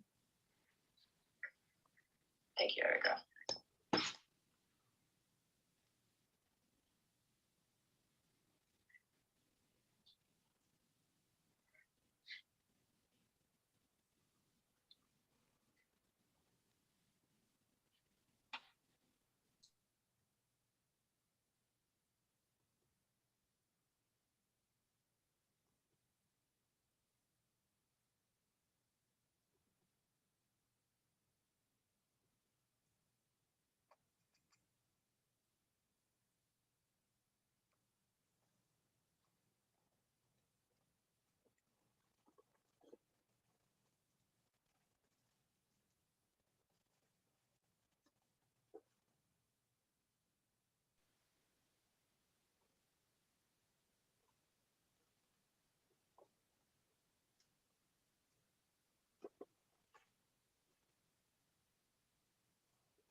Thank you again, colleagues. We'll start in just a few moments.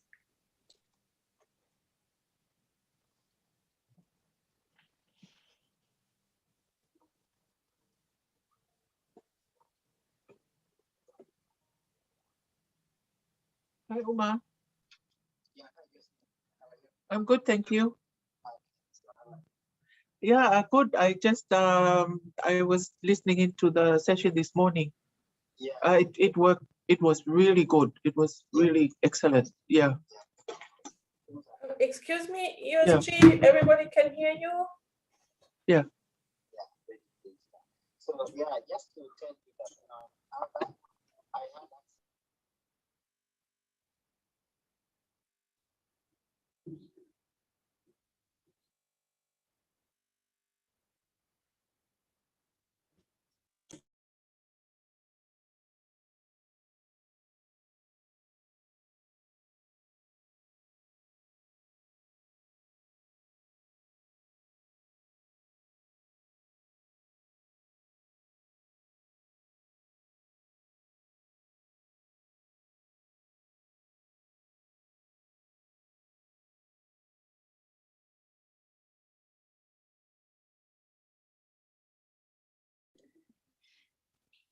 Dear colleagues, thank you very much for joining.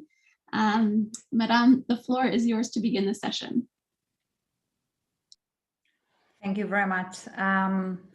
So good afternoon, colleagues. Good morning or good evening, depending where you are joining. It's a pleasure to be with you today to speak about how to rethink structural transformation in the Africa LDCs in the era of technological advancement and innovation. This is session 3 of the Africa Review Conference. My name is Maria Jose Torres. I am the UN Resident Coordinator in Malawi, and I have a fantastic team around the table, the virtual table, to really discuss and debate this issue. Let me introduce the Right Honorable Dr. Saulos Klaus Chilima, the Vice President of the Republic of Malawi and the Minister of Economic Planning and Development and Public Sector Reforms, who is with us today. Mr. Mario Petzini, the Director of ACDE Development Center, Ms. Doreen Bogdan Martin, Director of the ITU, Mr. Ken Sawa, Senior Economist, Regional Office for Africa of the ILO, Ms. Nadia Santa Lucia, General Manager, Digital Inclusion, Microsoft Philanthropies, Mr. Butena Germasi, Director of Digital Development Department in the Infrastructure Practice Group of the World Bank. And we also have a lead discussant that is also going to share with us from UNIDO, Mr. Farouk Ali Manjov, a presentation. So let me just go very quickly on some housekeeping rules for all of us, so we maximize the time. That is always against any debate, whether it's virtual or physical. And please, for speakers, let's make sure that we have the video on, and we have only the mic on when we are speaking. When we are not, we just mute. And I'm going to be trying to help speakers to keep on time, so I will alert you when you only have 1 minute to go. So very much among ourselves, trying to do the the timekeeping. And then actually I'll be also checking the chat to see if there are questions from the floor. I was this morning in a very interesting side event on youth and innovation and acceleration of the SDG agenda, and we had fantastic interventions from the floor. So I'm hoping today we are going this afternoon to have the same. So before I open, I like just to make a couple of, just to bring everybody on the same page, just to think, to see exactly what we are debating today. Well, first of all, the whole point that we are discussing is how we leapfrog the SDG agenda in the next 10 years. And obviously, there is an acknowledgement, and we are going to prominently discuss that today, that we need to have new dynamic activities. There has to be other things happening, particularly in Africa and Haiti, that allow to have higher productivity and also increasing returns, but also at a scale. So it's not enough to have a few interesting experiences, but we really need to bring it up to a scale. We know the challenges, we know LDCs have issues in terms of integrating the global, be integrated into the global value chain. We know that there are issues with their logistics and the infrastructure, and we know that there are also a heavy dependence on the raw components. So the question then comes that in a year of COVID or post-COVID, I hope we can say that soon, we need to really think on how we actually bring transformation. Maybe we don't need to do business as usual, but business unusual. And I like to really mention something that the Secretary General of the UN provided for, and he said, 2020 brought us tragedy and peril. 2021, we need to put the world back in track. And when he said the world, he said all countries, so LDCs, middle income, all countries, from death to health, from disaster to reconstruction, from despair to hope, from business to usual to transformation. And I have to say that by listening to the conversations in this conference, we can say that momentum for transformation and change is growing. This morning we had Malawian youth so forthcoming and so clear on what they want to do, not just for their country, but for the continent and for the world, that I think it is in the panel to take and answer some of the questions on how the public sector and at the policy level, how the private sector, and how we absolutely include all people, you know, not just the usual suspect, but also women and persons with disabilities and young people to be part of this transformational agenda.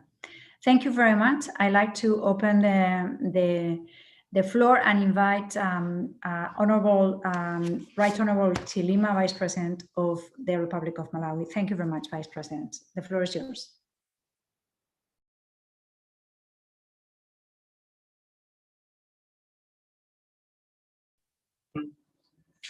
And all panelists, I hope you can hear me. Can you hear me? Positive, we can. Right. So I'll just say what problem was observed. I'll give a couple of perspectives. One is the status of structural transformation in the LDCs. So first being the fact that the 2030 SDGs recognize the critical role that innovation plays in achieving the transformative agenda.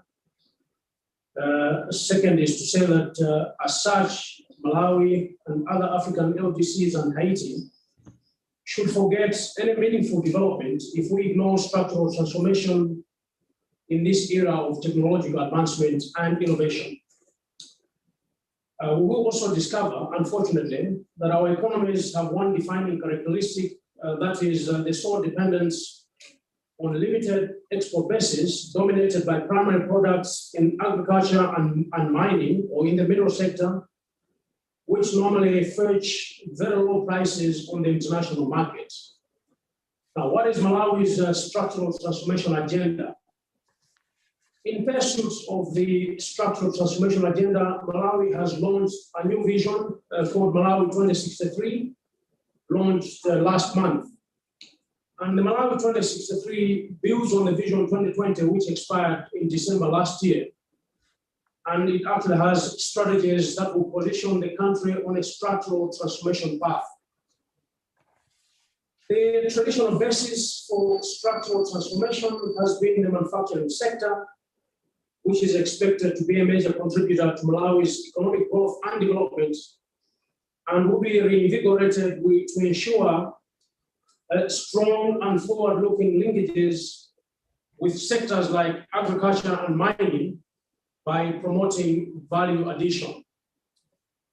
That notwithstanding, the Malawi 2063 vision focuses on other sources of sustainable development, including technological advancement and greening the country's growth to address the challenges exacerbated by the COVID-19 pandemic and climate change, respectively. Now, just to talk a bit on the COVID-19 pandemic, Malawi is aware that the COVID-19 pandemic has exerted extra pressure on our economies. Surely, there is need for resilient policies if we are to build back better after the scourge of coronavirus.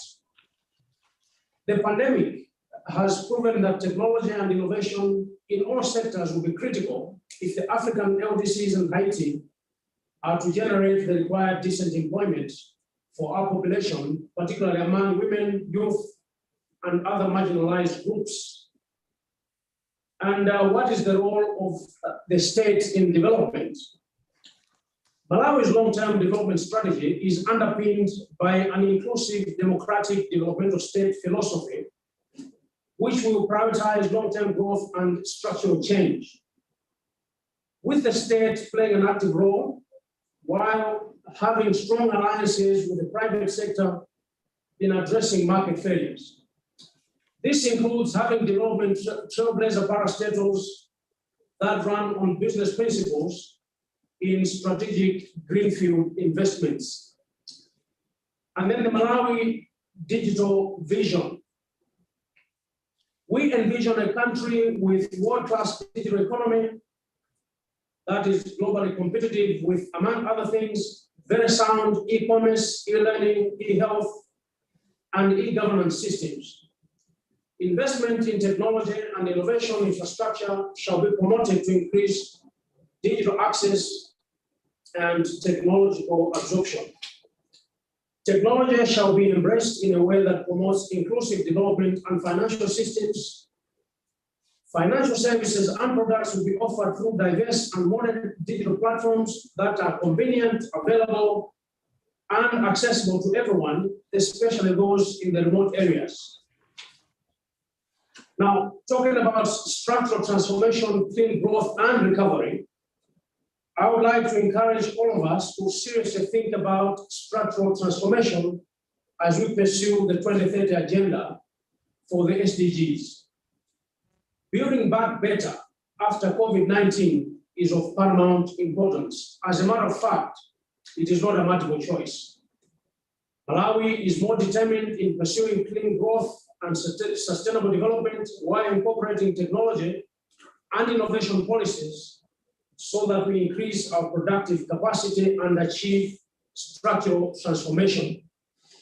In this regard, as the country marches towards achieving SDGs by 2030, structural transformation will be a catchphrase for our developmental strategies, both in the short and medium term. I would like to end there and sincerely thank you for your attention. Over to you, Pomila. Thank you very much, Vice President, for being such a fantastic speaker in exactly the time allocated, an example. And I think you bring us all to think about how to access the digital transformation that Africa requires, including Malawi, the strong role of the public institutions and alliances, and also particularly the role of private sector in terms of financial inclusion. Thank you very much for these very important opening remarks. And we are very, very honored to have you in the call. I know that you have to leave because you have very high responsibilities. So, but we want to thank you very much for being with us today. So we have then, if I may, we would like to pass the floor to Mr. Mario Petzini. He is the director of OECD Development Center, and he's going to be talking about the report precisely touching upon digital transformation and quality jobs, and how really LDCs can tap into this new way of finding quality jobs. Thank you very much. Over to you, Mario Petzini. Thank you very much. A pleasure to be together. We were in Istanbul, actually, and we were in Istanbul when it was organized for the LDCs, and we promoted a partnership that has been renewed now, because in October, we organized an high-level symposium on vulnerability and financing the LDCs. So it's a pleasure to be here with you and continue that discussion as we are continuing to help on the way to Doha. Well, my first point is that the shock caused by the COVID-19 should not be underestimated. And that's why I cannot agree more with the Vice President just spoke. With COVID-19, all the LDCs worldwide will have a drop in their GDP in 2020. For Africa LDCs, this drop is around -4.2 of GDP per capita, an unprecedented threat to financing for Africa development, also because saving can drop of 18%, remittances of 9%, FDI are staggering at 40%, and therefore growth and structural transformation observed before the crisis is confronted with the fact that, again, did not deliver enough quality job for African people, and the efforts needs to continue on the way of productive transformation. Let me say at this point, my second point, yes, digitalization can be a powerful lever. Digitalization was already well underway in Africa, including in many LDCs. Africa now has over 480 million mobile money accounts, is the highest in the world. And the pandemic has created a strong political momentum for accelerating digital transformation. I'm referring to education. Ministries of education in 27 African countries to provide well-functioning e-learning platforms for students by May 2020. And most African central banks strongly encourage the population to use digital payments. In Rwanda, this has increased fourfold. So everything is there, but. Well, productive transformation is not just digital. If we concentrate only on the digital sector, well, what can provide in terms of employment the sector? Well, in 9 countries where we have calculated, it will provide 270,000 jobs, whilst in those countries in which we have made the calculation, the new people entering in the labor market in next year will be 9 million. I repeat, 270,000 versus 9 million. So first, digital means a passport to development if it becomes a technology integrated in other sectors. Here will be the major gain if we want to go there. But therefore, what to do? Well, we don't need to go back to the past. The past was not bright. We had a level of growth that were very, very depressed. We didn't came out from the crisis of 2008, and we didn't have trade, 0.7% of increase in 2019. So the past before the COVID is not the model to pursue. We need stronger transformation. And to do that, we need a series of strong policy. We have heard an entrepreneurial state. We need industrial policy. They have been banned for 30 years from our language. And I am putting myself in the responsible, not as personally, but as international organization, we couldn't use that word. Now we need to relaunch strategy for industrialization. Obviously, we digitally need, but not only digital. So these are crucial elements. And in particular, let me stress 2 points. I am old enough to have passed through the change in mechanic, for example, to numerically controlled machines. And I was living in a region of small and medium-sized firms. And what have been done in order to guarantee that those firms were capable to pass through to the new world? 2 things fundamental: alphabetization. If only one engineer in a firm knows how to deal with digital, you will not go that far. If everybody understands user and consumer, then you can integrate the new technology. And secondly, real services to small firms, knocking at the door of the firms and persuading the entrepreneurs to use the new technology. African entrepreneurs are extraordinary. They work much more than international officials around the table here every day to survive. But what is lacking sometimes is the knowledge about the new technology. They are competitive. They are not lazy or whatever. They are extremely competitive, but they need this local environment that help them to continue to be competitive and grow. Thank you. Thank you. Fantastic presentation. Very stimulating on some of the opportunities, but also some of the risks and the enablers to really make sure that the digital transformation comes really with an impact. Thank you very much, Mr. Mario Petzini.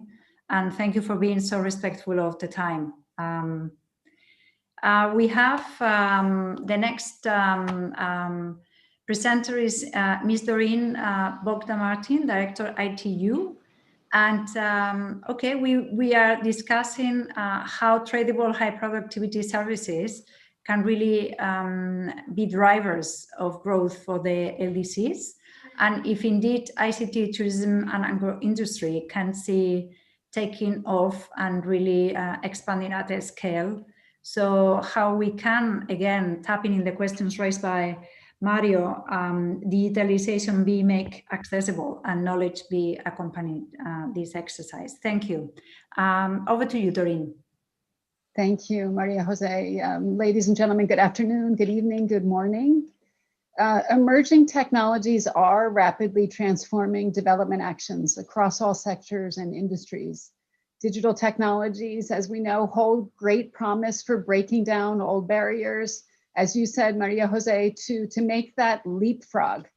But digital access or its lack also brings with it the risk of widening social and economic gaps between those who are connected and those who are not connected.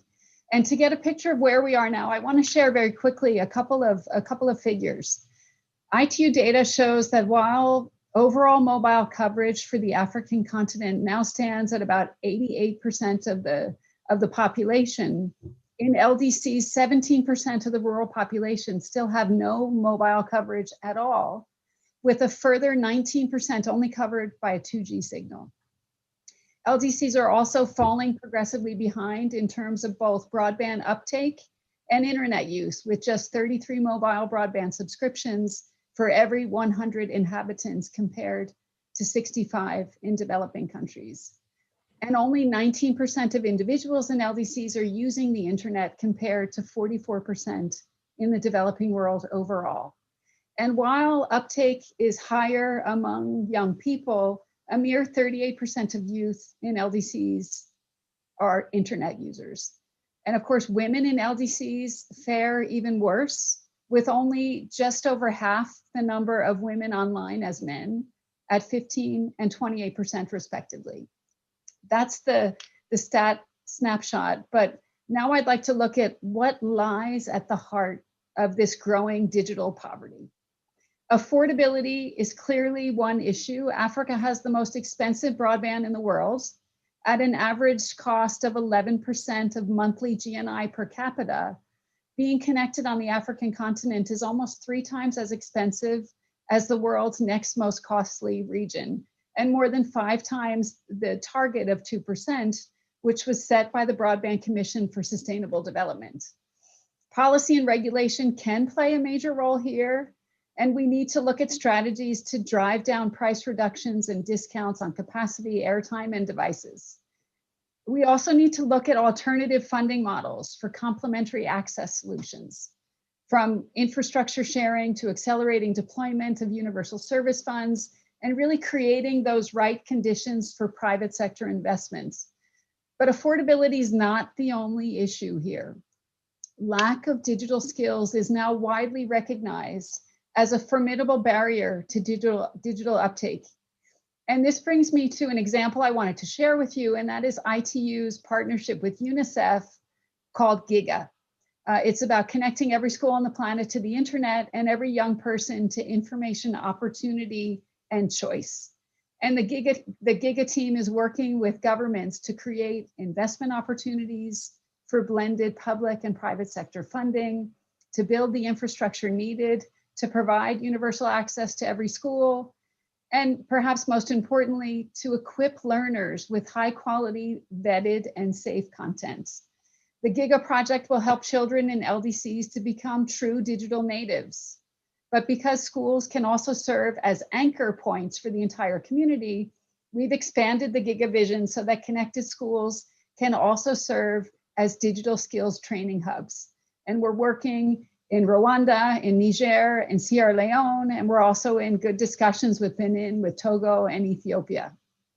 We're also working with Zambia and Rwanda to promote digital skills development through our digital transformation centers, and working in Burundi and Ethiopia on a project focused on using technology to drive women's economic opportunities in the textile and apparel industry and the coffee and cocoa value chains. And our Smart Village initiative with the government of Niger, I think, is a great example of innovation and partnership, bringing broadband and digital services to rural communities through a holistic approach, emphasizing local leadership.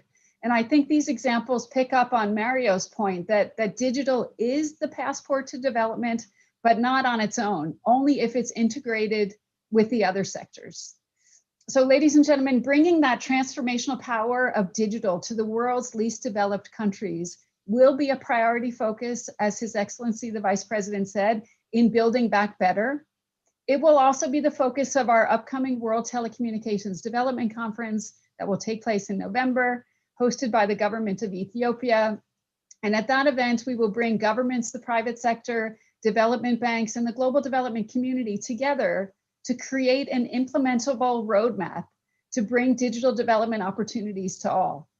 I think the COVID crisis has given us this once-in-a-lifetime opportunity to harness an unprecedented level of political will and private sector energy around connectivity.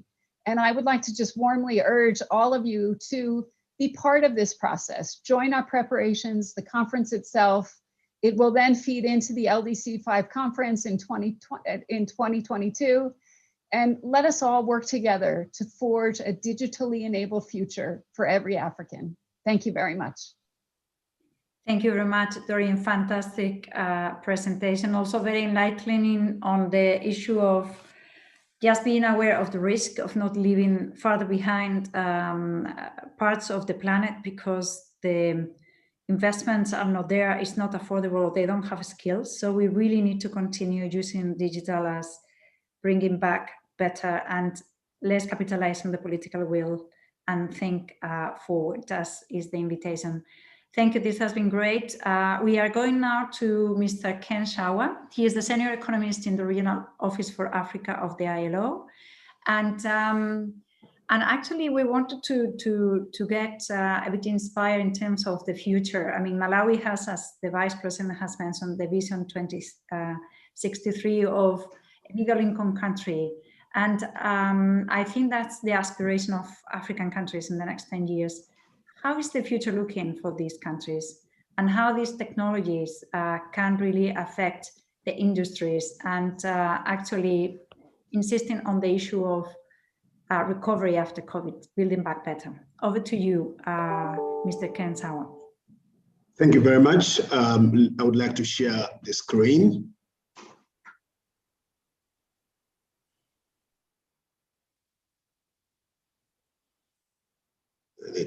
I need to get to the, okay. Thank you very much. Just to be sure, will I be controlling that, or somebody's controlling on my behalf? I will be controlling it, and if you give me a little sign, I'll go to the next slide. Okay, so let's go to the next slide, or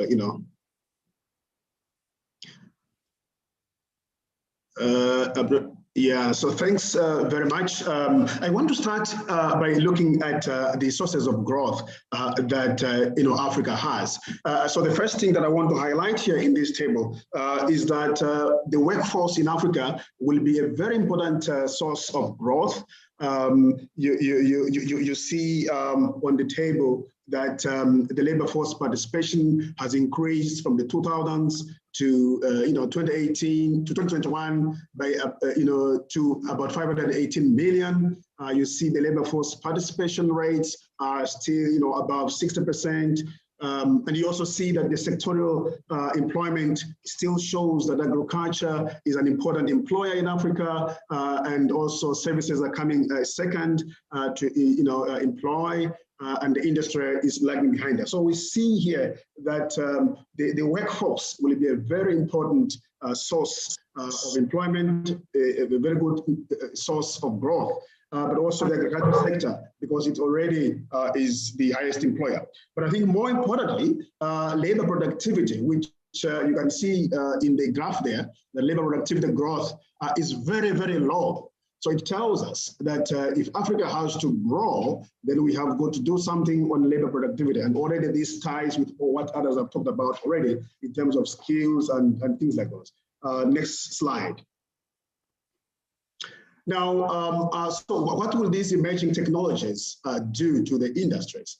What will become of the jobs? So we see that adopting to technology is important, and as we know that technological advances are really the hallmark of the future of work, but we also want to understand that the technological advancement will destroy jobs. But at the same time, after destroying the jobs, it will create jobs in other sectors with other skill sets needed, and it will also transform other jobs as well. So what does that mean? That means that we have got to tap into these new technologies, knowing that other jobs will be obsolete, while other jobs will be created, and then others will actually be transformed. But to do that well, we have to develop appropriate policies that support this adoption of new technologies.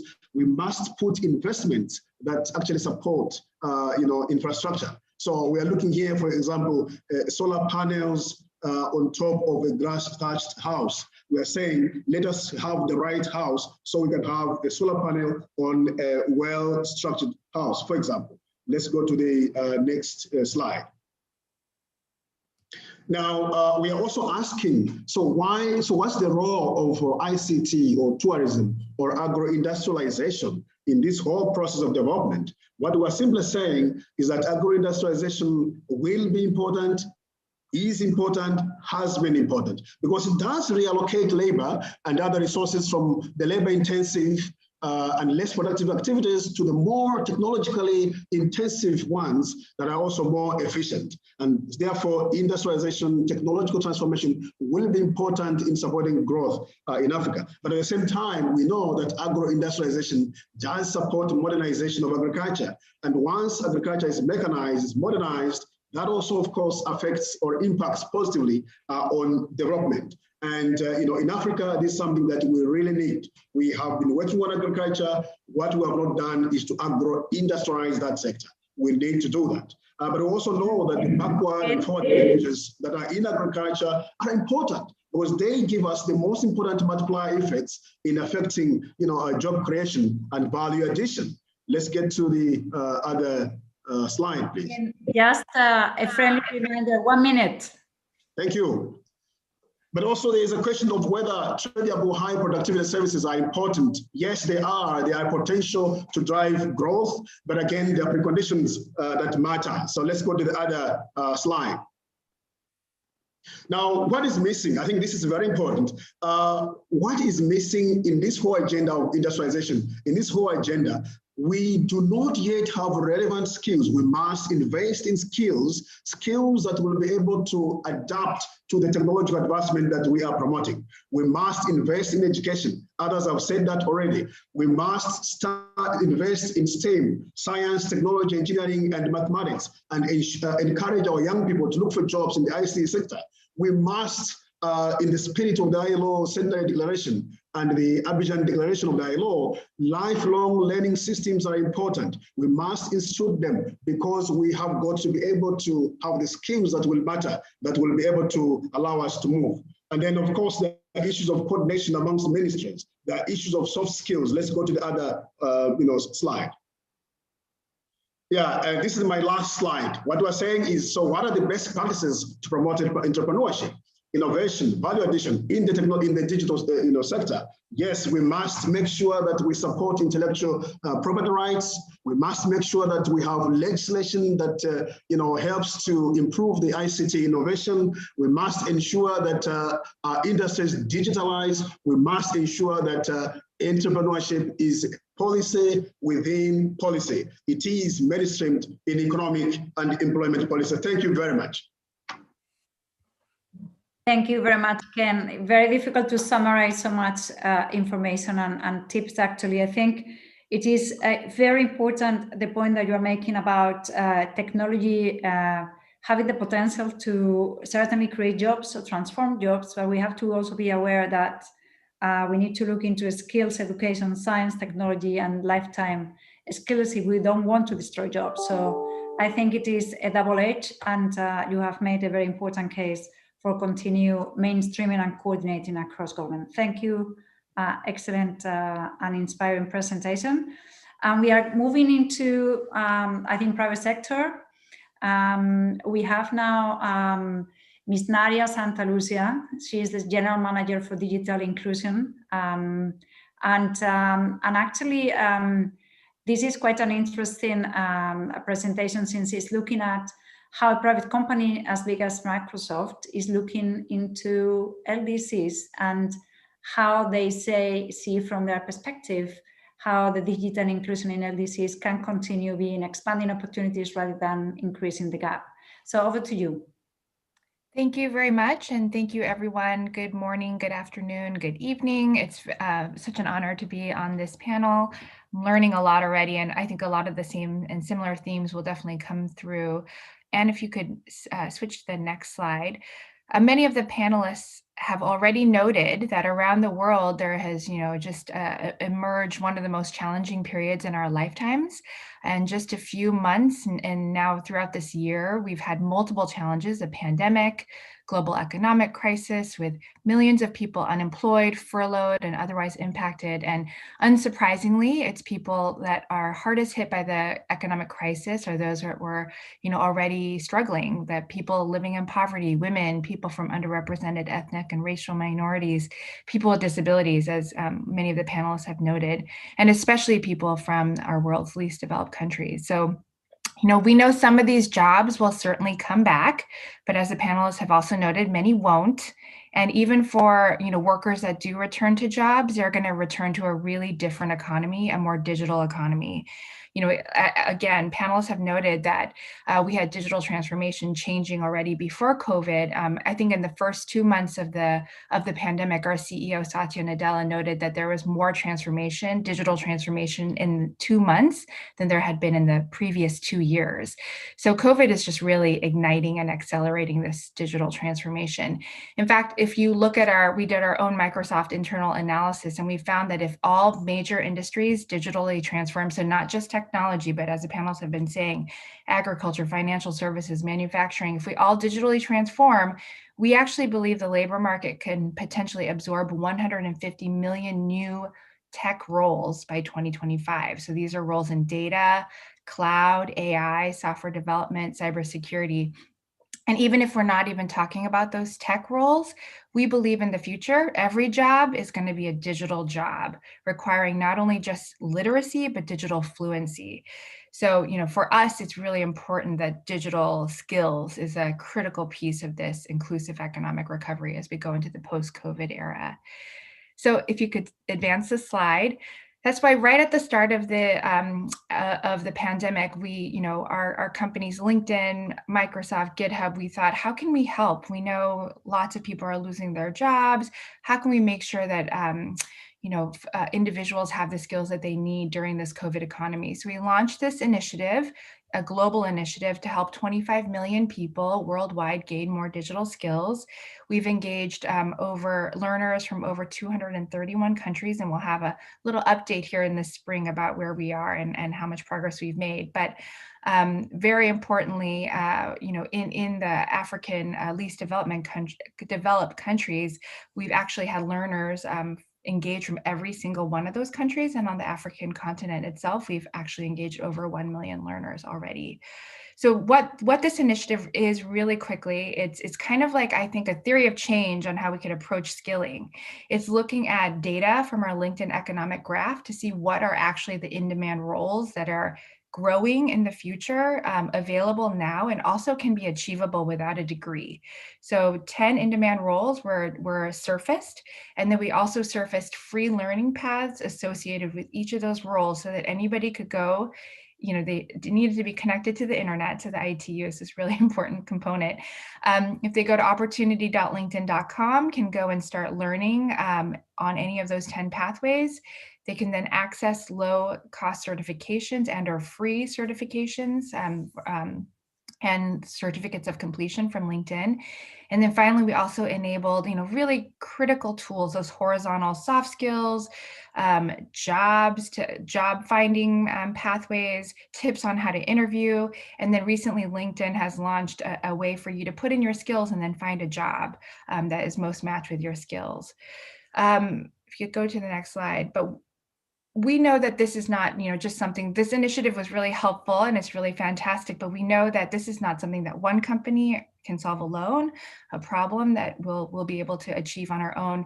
And I think this is where we really need to think about in the post-COVID era, like radical new partnership. How can we always go together? How can we take private sector innovations and the ability to really move quickly and move at speed and try and test things, fail fast and fail forward?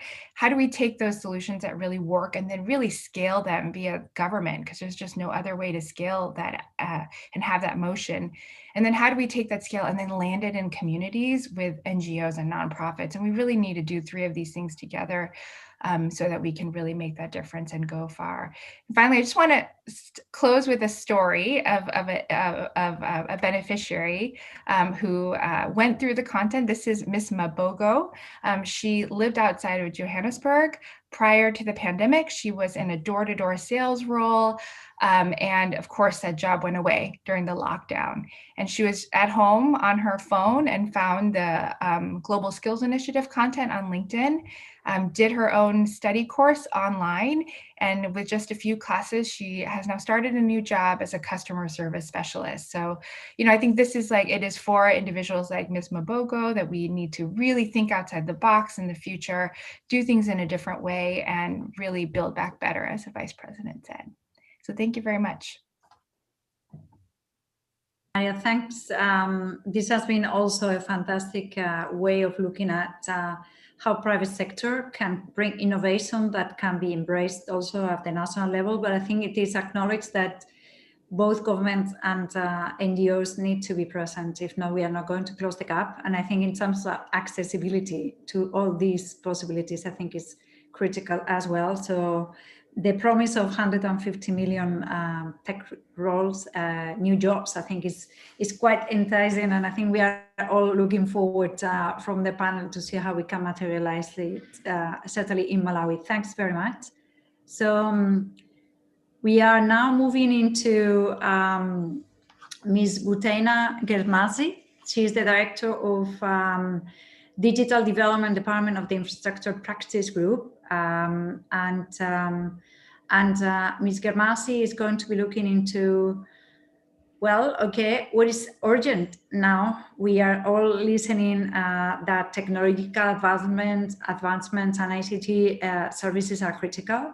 But I mean, what is missing? What are we missing? So LDCs are yet having these statistics that are so low, and how they can really leapfrog the difference between other countries, so they can actually not be farther behind, but build back better. So over to you, Ms. Germazi. Thank you so much. Delighted to be here. I think a starting point which builds very nicely on my fellow panelists around the link between digital and development that I'd like to stress. I think it's very important to see digital today as creating a new paradigm for development. It is difficult to consider growth, poverty reduction, job creation, and the whole discussion around building back better without digital, but definitely not only with digital. I very much like digital being a passport for development. Digital connectivity and digital platforms, they create means to support structural transformation of employment that LDCs are seeking. Digital tools can make agriculture activities more productive. They can support manufacturing and services industry to be more connected and productive. We see many countries in the continent thinking seriously about digital and thinking about the power of leapfrogging that digital can offer for social and economic development. Thinking about digital platforms can be used to ensure inclusiveness for all citizens, all community, youth, and women, very nicely highlighted already by the other speakers.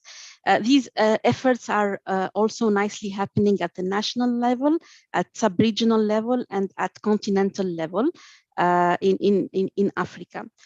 The linkages between development and digital are being documented, I think. I just want to highlight 3 studies that look at this topic in the context of Africa. And I think all 3 of them are important to keep in mind as we think about the question that you asked. First, there is a study in 2019 that looked at data from 12 African countries and clearly showed that people living in areas with access to fast-speed internet have more chances than other people to be employed. And these chances can reach up to 13.9%. A recent analysis conducted by the World Bank and GSMA also focused on a specific example of Nigeria and showed that extreme poverty decreased by 7% after 2 years of being covered by broadband. There is opportunity to do the same study for LDC's country and see the linkages there. And according to a latest study by IFC and Google, they looked at the internet economy for Africa. It can reach $180 billion by 2025, and this could constitute up to 5.2% of the continent's GDP. So in the bank, of course, it's a top priority for us working in Africa. We launched in 2019 the Digital Economy for Africa initiative. It's a comprehensive approach that looks at digital transformation in a holistic manner, actually building on all the elements that all the panelists have mentioned today. The importance of digital infrastructure, the importance of broadband access that is available, that is safe and affordable, as Doreen mentioned, but also the importance of skills, the importance of entrepreneurship, the importance of payment system, all of this, looking at it in an ecosystem approach that also looks at the importance of managing risks, whether there are risks of exclusion or risks around data protection or cybersecurity. And this initiative is fully tailored to support the African Union's strategy on digital transformation, aiming to reach universal broadband access by 2030. If we reach that target, It would raise growth per capita by 1.5 percentage points per year, and will reduce the poverty headcount by 0.7 percentage points per year. So emphasizing again the link with development. To be successful in this ambition, we need to address the challenges, and these are different from country to country, depending on the context of each country. We're doing digital economy assessment. Today, we've done 16 for African LDCs. These assessments show that there is a big agenda on access to broadband that we need to focus on. There are issues around skills. There are issues around the broader enabling environment, whether trade policies, access to finance, and also issues around complementary infrastructure like electricity and logistics. Doreen shared with us today the numbers, and I think they're very sobering in terms of the journey ahead to make sure that broadband access in LDC's country become a reality, and the issues around affordability. I will not cover this. I think it's a very important element to look at in details as we think about getting LDCs all to more connectivity. It is a priority, as I mentioned, for the bank. I just want to give a couple of examples of recent projects working with LDCs. In Niger, the Smart Village for Rural Growth and Digital Inclusion project aims to bring broadband access to over 2,000 rural communities. Here we focus on policy, regulatory reform, but also we focus on innovative financing through reverse subsidy auction to reach the rural communities. Comoros is another example where we worked with the government to ensure connectivity to submarine cable. Also thinking about demand stimulation as very important that demand and supply are seen at the same time. And also thinking about financing of government networks, data centers. Malawi is a very good example for connectivity that needs to be tailored to the needs of landlocked countries. So we worked with the government to create the virtual landing station, and the focus is to make sure that broadband access becomes affordable. It's a very nice example also that other landlocked countries can look at. And because the regional review also covers Haiti, let me share with you a recent project that was approved a few months back, looking at digital acceleration to increase access to broadband services in the country and establish the foundation of digital resilience to respond to health, climate, and economic shocks. So the main point is how do we work together to increase the voice of LDCs in shaping a digital future, private innovation and public policy that are needed to go hand in hand and need to consider potential for the poor to benefit in the digital economy, supporting bottom of the pyramid innovation, and also mitigating any possible risks. In all these countries, the World Bank has taken an ecosystem approach, as I mentioned, so that countries achieve and accelerate digital transformation. There are, a wide range of possible collaboration with the countries that we can discuss.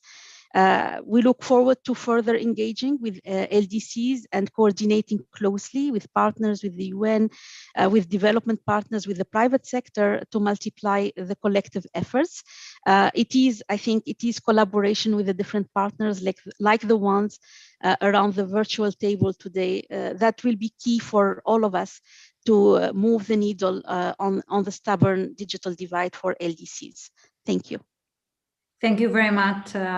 Absolutely essential presentation regarding how we can actually create that partnerships that are necessary between the public sector, the private sector, to make sure that really the accessibility doesn't continue to leave behind a group of population. And there is a very interesting data sustaining this thesis and fantastic examples. I think in Malawi, as you mentioned, we are working on the digitalization of the economy, and actually the bank is a very important partner. So thanks very much, Ms. Butena. Maybe just asking colleagues who really want to have questions for the panel to put it on the chat, raise your hands.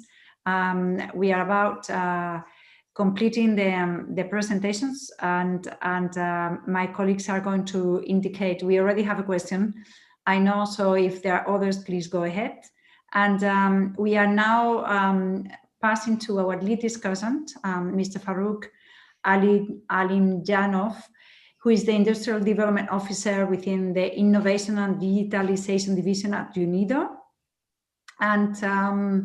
And he's going to take us on some of the issues that we have been discussing in the panel, but focusing particularly on agro-industry and tourism, and how ICT can really speed up in the access of LDCs to their economic transformation. Please, you have the floor. Thank you very much. Thank you very much. I think I managed to share the screen. Excellencies, colleagues, ladies and gentlemen, good day to everyone. With UNIDO, actually, as we speak, expanding its digitalization portfolio across the globe, with even projects being developed across the board in Malawi, and trying to promote such digital tools as machine learning, satellite and drone imagery, artificial intelligence, and innovative green processing technologies promotion. I was indeed requested to complement to the discussions of the role that services such as tourism and agro-industry can play in achieving accelerated, inclusive, sustainable growth and meet the SDGs by 2030. So I just wanted to bring you through our direct example in an LDC country, where we basically tried to promote the better linkages of manufacturing industries and the tourism sector, because I would fully agree with Mr. Petzini, who was saying that productive transformation, which Africa needs, and LDC and all least developed countries need urgently, is not only about in digitalization, it's also about promoting integration between demand and supply, integrating private sector, integrating SMEs, institutions, local banking sector. I think this is what we managed to achieve within our project in Tanzania, which was finished just last year. Just to put the two words on the background, when we started the project there, we faced the situation that tourists from, let's say, other countries were a little bit complaining that all the products available in the hotels, in the restaurants, in the big international supermarkets are not supplied from Tanzania, though tourists are expecting to see something processed based on the grown produce. Then it was SECO, the Federal Department for State Secretariat for Economic Affairs of Switzerland, approached us together within the cluster of trade and productive capacity, along with our institutions, to address this problem in a sustainable way. So I think within the next 2-3 minutes, I will show what we have done and what we achieved only in 12 months of our work. So basically, what our tools were applied, we tried to indeed promote the deeper linkages between the SMEs and the tourism sector. We wanted to, we tried to establish substantial truth force and mid-long term business relationship between the operators. We're trying to promote most aggressively the marketing, sales, merchandising, and other tools to access market and market information. And we were trying to promote through some testing and tasting activities what actually the local producers can supply to the growing tourism sector in Tanzania. So this is our pride. This is a range of different market promotion tools that we used within this project. But yeah, the simple things which we're basically promoting were apparently absent there. And these are the pictures of the tasting events, of the B2Bs we promoted, on the shelf promotion of the products that we did at the supermarket level. These are the pictures depicting what we did and what we have achieved. But there is a huge room to even advance further the marketing of the local supplies with the industry and the tourism sector with the bigger customer markets through applying digital tools like web-based promotion, special applications like InfoRoute supports to the customers or the tourists, promoting some specialized fourth industrial revolution solutions for industries to be better linked with the tourism sector, etc. Another big achievement was that we promoted the ISO 22000 food management program implementation. And these are the promised results that we achieved only in 12 months of our project. We managed to link the local producers, which were never linked to the tourism sector, to international market. For some, tourism is also another way to reach export market, is by linking those producers with 41 hotels, with 35 leading supermarkets, with increasing the range of their clients with 100 hotels and restaurants in the country. And as we're speaking about the big providers, we're speaking about international hotel chains through which the producers are having also access to the export. And just to finish with very concrete figures on the scale of how we managed to scale up the activity. So for instance, Nature Up Kilimanjaro would have increased sales 7 times, so by 600% thanks to the 2-year project. And this is what we're talking about, the economies of scale and also economies of the scope, how many products the local industry could have managed to produce, propose to the tourism sector. We also promoted some women leadership. So one of our clients was receiving an award by the Forbes as the best East African businesswoman of 2017. Thank you very much for your attention. I hope that I fit to my time. Farouk, absolutely on time. So that was a pleasure to also see the success of Tanzanian people really moving forward so clearly. I think we need those stories, as Nadia shared also the story of a person that just transformed her life like that. And I think you made a very important connection also on how you really need to bring together private sector and public sector. And I think it's a point that we have been consistently listening to by all panelists. So really thanks for this illuminated presentation. I know we have a hand up. I'm going to continue inviting participants to really go into some of the specific questions.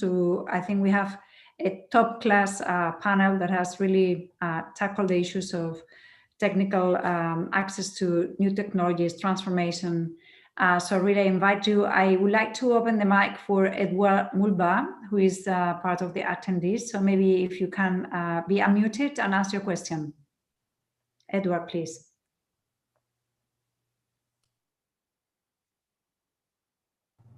Can you hear me? Yes. Okay, thanks very much for such very great presentations by all the different panelists. But I just wanted to know that given that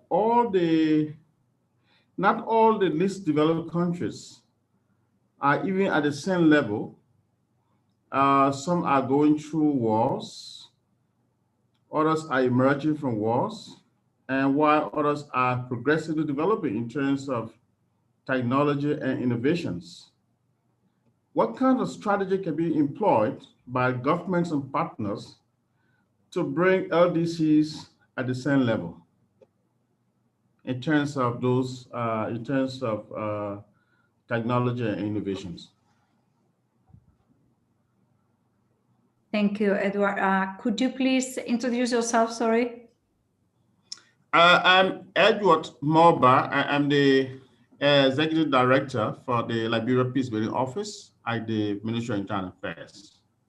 Fantastic. So how to support countries that have just went through a war and plus COVID? I think that's a good question.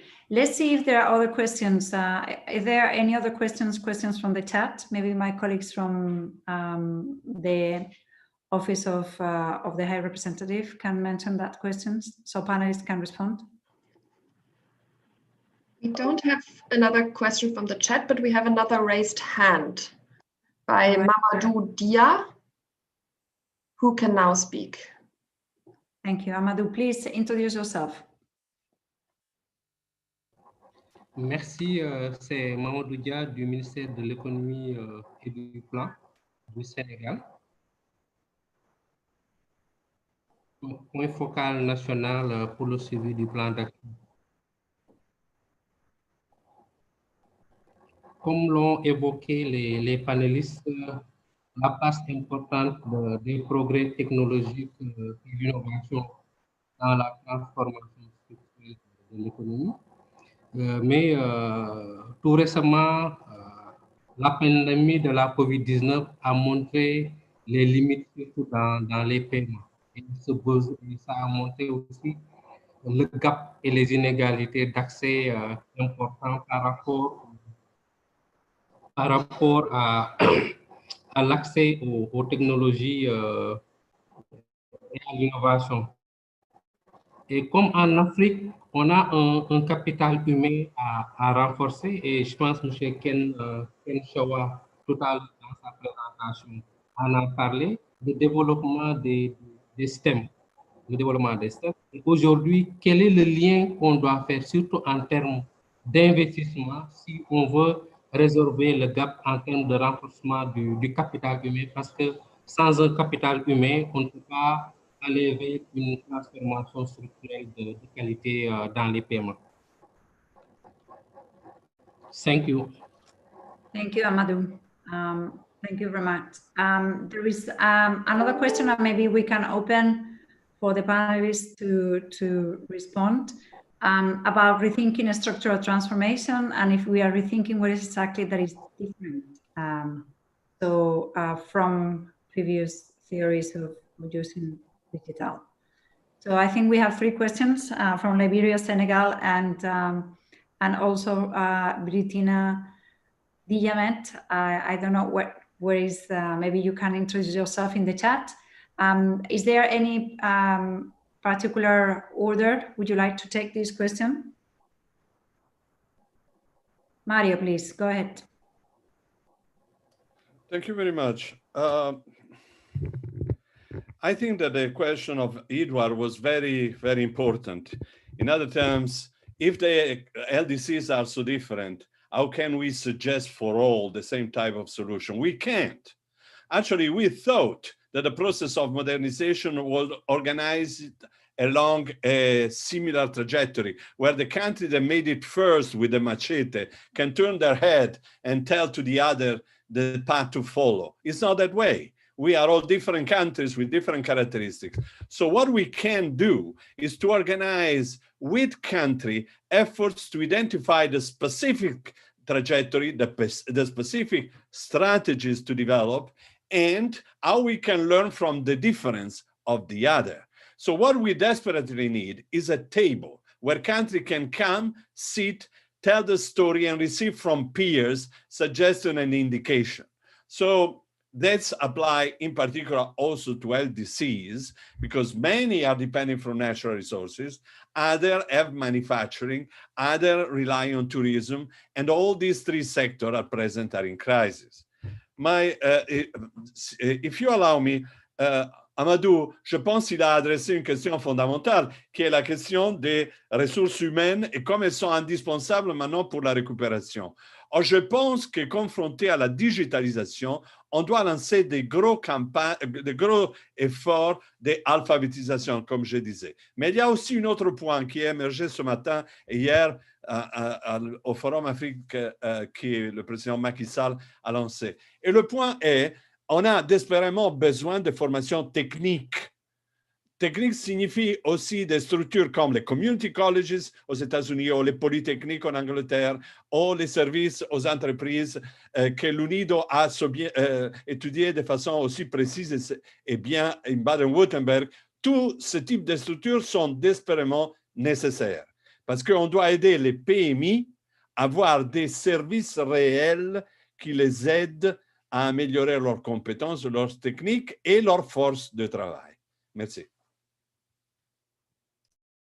you very much. Maybe there are a couple of questions for other panelists as we move that are quite interesting. So they're rethinking the structural transformation, what is different, and maybe Butaina and Doreen can take that question, if I may. And there is also a question about how different donors or funding institutions, maybe the private sector institutions can also actually be most effectively leveraged, so they can be coordinated. And maybe Naria and Ken and Mr. Amdijanov can comment on that, if I may suggest. Please go ahead, Ms. Butaina and Doreen, for the first question. Thank you. Very good questions, and I'd like to comment on a few of them, if possible. I think it's a combination of interesting questions. Just on the first one about the importance to get a different path to different countries depending on where they stand. I want to emphasize that this is very important. Within LDCs, of course, there is the sources of growth, but also there is the geographical situation of each country. And I think, countries in a landlocked situation need to think about digital transformation in a way that is different from, small countries, from small island countries, and from countries with a big geography that needs to have, different approaches. So as we think about how do we tailor the response of each country, it's a very important point that, the question addressed. There is also the maturity. I mean, not all countries are at the same level when it comes to the different foundation. So it's going to be different from one country to the other. On the issue of human capital, I mean, it is a foundation that is as fundamental and as important as connectivity. Today, we cannot talk about digital transformation without dealing with the human capital dimension as a foundation. And here, when we think about it, it's really there is an ecosystem within the ecosystem. I think when we talk about digital skills, it's broader. It's the broader digital capabilities. It's the skills to use the internet. It's the skills to build applications. It's the skills to take, the content to a level where it is really relevant. And that importance of the skills agenda as a comprehensive approach is very important. And then I forgot the last question. Sorry about that. Leveraging investments, but I think no worries. I think other panelists can take it. Thank you. Doreen, please. Yeah, thank you. And I think actually, Butaina, on the investment piece, I think you covered that well when you gave your numbers in your previous statement. And of course, Butaina also referred to the World Bank's work in Africa, and we have our digital moonshot that we did together in the context of the Broadband Commission that estimated it would take 100 billion to connect Africa by 2030. Just quickly picking up on the points that you noted and from the questions, I mean, I certainly understand Edward's point, and I agree with Mario that it's not sort of one solution for everybody. Clearly, LDCs are at different stages of development, as Edward had noted, and face different challenges, different needs. Butaina also spoke about the different geographical challenges that can also be faced. And so I think that underscores the importance of working with all stakeholders, working with local communities, so that we can construct and adapt the right solution that's eventually going to be sustainable.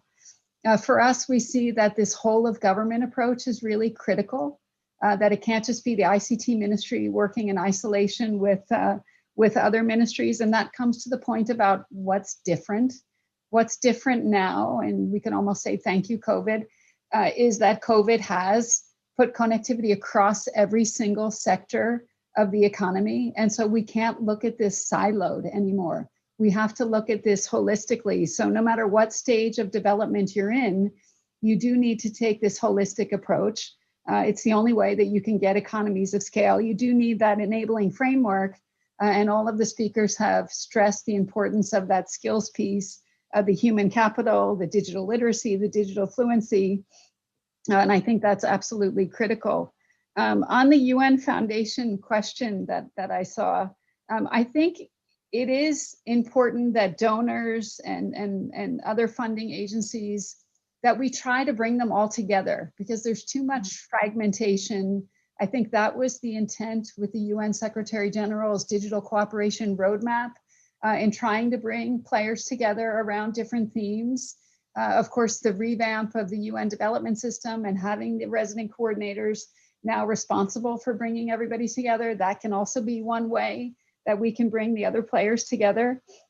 But I also wanted to note, because the UN Foundation posted that point, we did a lot of work with DIAL on the SDG investment framework piece, and this notion of digital building blocks.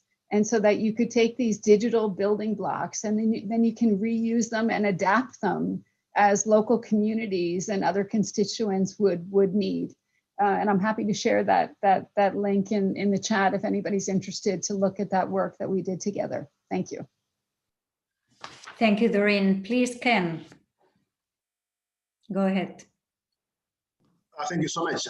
Please allow me just to comment first on what Edward had alluded to.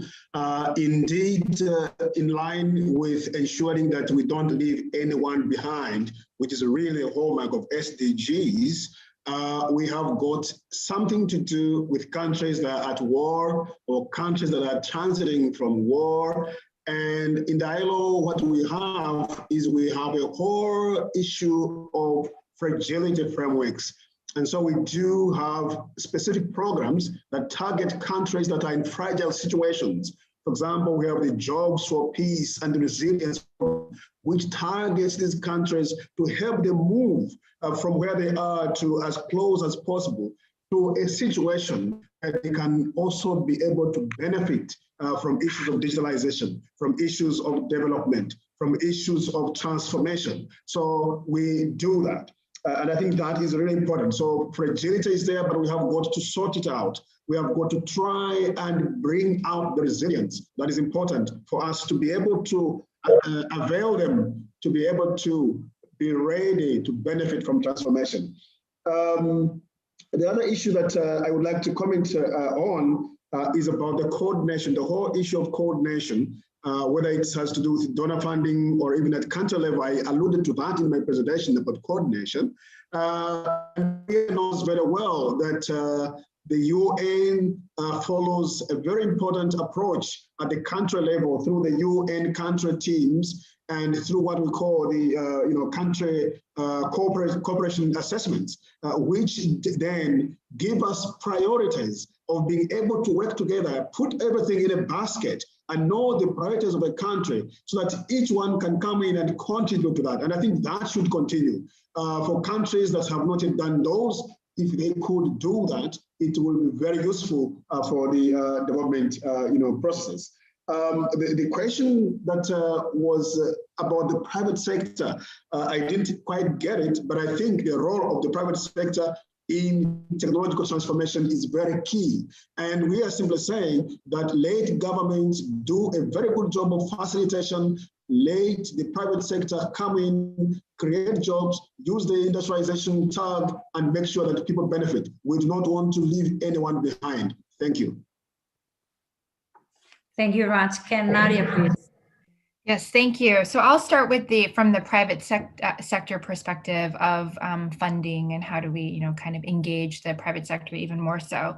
And, just speaking from the Microsoft philanthropy as far as what we look for in projects and opportunities, but I think also would relate to many other private sector actors as well. So, I think that there is definitely a hope, for many of our companies to have the profit and purpose. And I think that's really changed in the last couple of decades where companies are truly looking, I know we talked previously about the triple bottom line in past, but I do think there is a pull to really, as companies help to solve some of the world's biggest problems. I know that is something that we really value at Microsoft and think about so that we can really help every organization and person on the planet achieve more. I think that there are a couple of hallmarks that we should remember that I think make it more attractive for private sector actors to really participate and fund and get involved. Is number one is, how do we co-design together, that we're not brought in, just at the end of the process to say, hey, can you write that check? But that it is a collective effort of thinking through the problems. So that it would be a hallmark. Second one is data-driven approaches. So I think that one of the very important things is, how do we ground the ideas and interventions and solutions and policies in looking at actual data? And I think that's relevant for everybody too, but I think we do have now access to so much data. So let's leverage the power of the digital transformation and kind of find those trends and see what's worked and move those forward. The third is this opportunity to really try to be catalytic. And I think I mentioned this, I think private sector has some ability to be a little bit, like that fail fast mentality, speed matters, like agility. And so can we use our investment to be that spark and to be catalytic? And do we have at the end that public sector solution, the government that can catch that and scale it? That's something that is really important. And we know private sector is something that we can't do. And so that is another thing that we definitely look for. And then the sustainability aspect. So, again, I think corporations, because we are, selling the good and the product, and we can't always be there to continue to fund it. So is there a way that we can see that future for the intervention that can continue on? So I think those are a couple of just hallmarks, maybe, take them for what they're worth. I also wanted to just mention the LDCs being at different levels, and this aspect of like, it's not an equal solution we should give, but an equitable, intervention so that each country gets what they need. And I definitely agree with that. And I also think that we need to think about this as a regional approach, and not just a country by country. So how do we knit all of that together? And is there a breadth offer that is like a minimum viable product? I think that's what we tried to do with the skills initiative. It was definitely a minimum viable product. It's not going to be right for everybody, but it's something that everyone can tap into, that could be available for all of the LDCs, kind of solutions. And then how do you go depth country by country? I think you need to do both of those things in order to really, meet countries where they're at, but also to move the needle and move things forward. So yeah, thank you for those great questions. Thank you, fantastic, Nadia. May Farouk, if you want to address some of the aspects of the questions, and then we go into the last round. I have a question for the panelists to end. Sure. Actually, I would give an answer maybe by 2 words to all the questions posed: access to finance, related to the post-crisis situation, related to post-COVID situation. Also, maybe I would refer Mr. Petzini that indeed skills and what I would say expertise that was the reply to Monsieur Amadou was mentioned. But basically, what we were ourselves doing or promoting, let's say, industrial transformation, product transformation in Africa. Sometimes when it comes to funding, of course, you need some funding, you need some kick-off seed or upscale funding. And sometimes Africa, we have to distinguish. We're talking about availability and access to, I think in terms of availability, the funding is there. But sometimes the banks or the venture capitals, the commercial or public banks are needing something more than feasibility study. Sometimes they don't even a feasibility study or the business plan. What brought up there, it was the market orientation. The word also mentioned by Naria from Microsoft, a minimum viable product. I need to come up with product. Talking a little bit business language, no company, no cluster, no industrial park, no economy, no sector would generate jobs. And this is the main object of sustainability, of inclusivity when we talk about SDGs.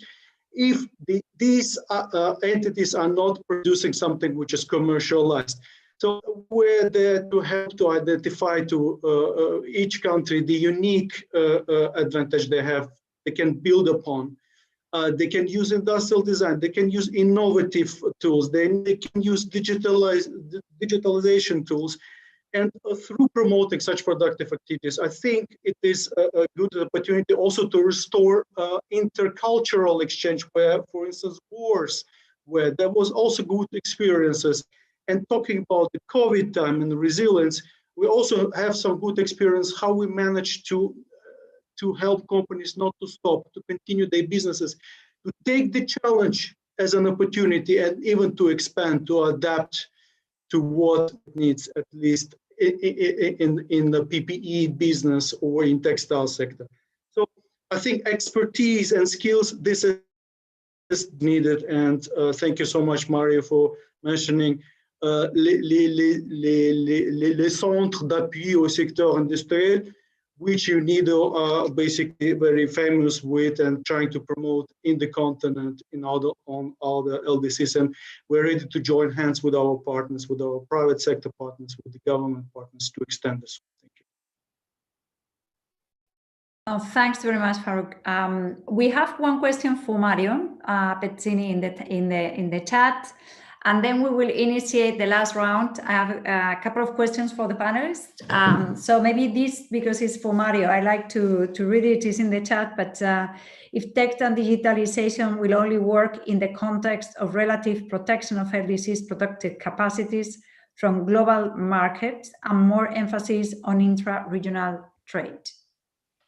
Yes, thank you. Very important question, because in reality, we have seen that the openness of the economy as such is not, maybe it's a necessary, but it's not a sufficient condition, and therefore policies needs to be in place.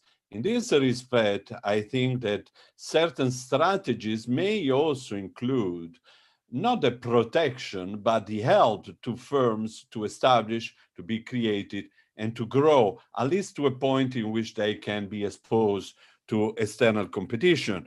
And in fact, I would like to warn in my answer to a crucial point. It seems that here we are very much a Schumpeterian. We do think that there is something such as creative distraction.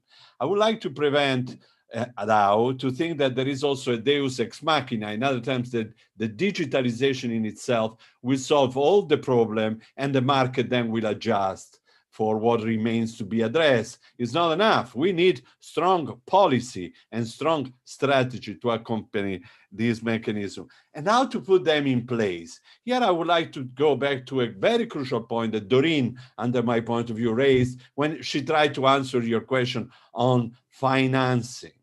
Well, it's true. Doreen is right. We need coordination. We have major plan from China to support development in Africa through the One Belt, One Road, Turkey, United States, European Union, different actors, but they don't coordinate to each other. So we need to have a table, maybe called by the African Union, that would allow for a discussion. This was a point that appeared this morning in the discussion. However, I have a hint to introduce in this perspective, and it is, yes, but we have only table, or we have very often table with only donors around. Is it conceivable? The Development Assistance Committee is a committee that not even include all the OECD countries. And when it tries to involve other countries, they are the Gulf countries, which are pure donor. OECD was created in 1961. Before having a developing country, we had to wait 1994 when we passed through the process of, for example, decolonization without taking note of the fact that countries were on the scene. In United Nations, it was different. It was started with 50 countries, and in 1961, they were already 100. I am not saying that we need all countries around the table. It will be a little bit of cacophonia, or there are already tables in United Nations. But we desperately need table between peers, where we do not distinguish donors from recipient, where money is not the only discrimination. There is knowledge that developing countries may have much bigger and better, and we see in the crisis of COVID, than certain developing countries. So that's what I think we need. We need this table where countries discuss among themselves what they can do. And obviously there are banks for development, but a bank is not a great place. I don't to have this type of discussion. I don't know that many banks that call the clients to discuss all together what to do. They are crucial, they are indispensable, but probably we need another space which is confident, and a space in which this dialogue between different actors can be done in a quiet way. Thank you.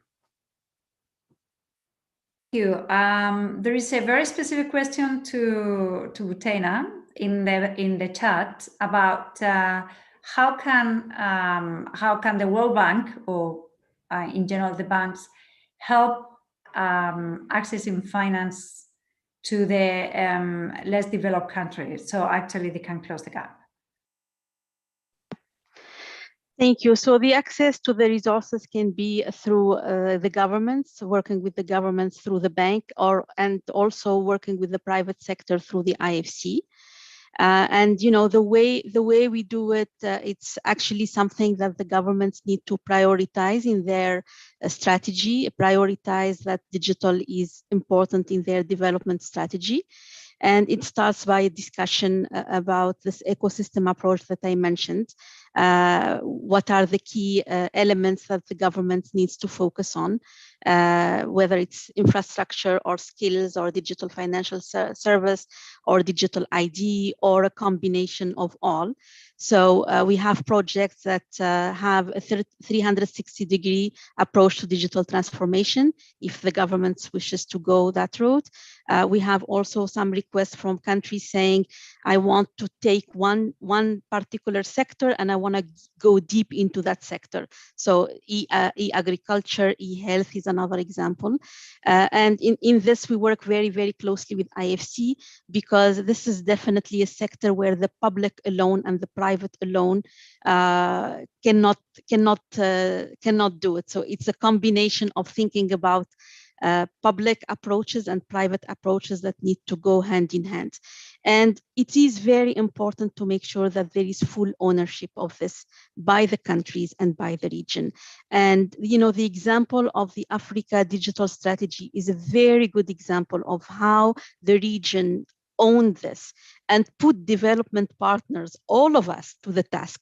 And you know, it's very important, because that what, you know, gives the guidance to the donors to come to the table and offer the suite of possibilities that we can offer. So just wanted to highlight this approach. Thank you. Thank you very much. So we are now approaching the end of the panel, but obviously we cannot miss the opportunity to have such a fantastic diversity of views and knowledge about the point that we are trying to discuss. So I like to ask each of the panelists for a 1 to 2 minute final statement.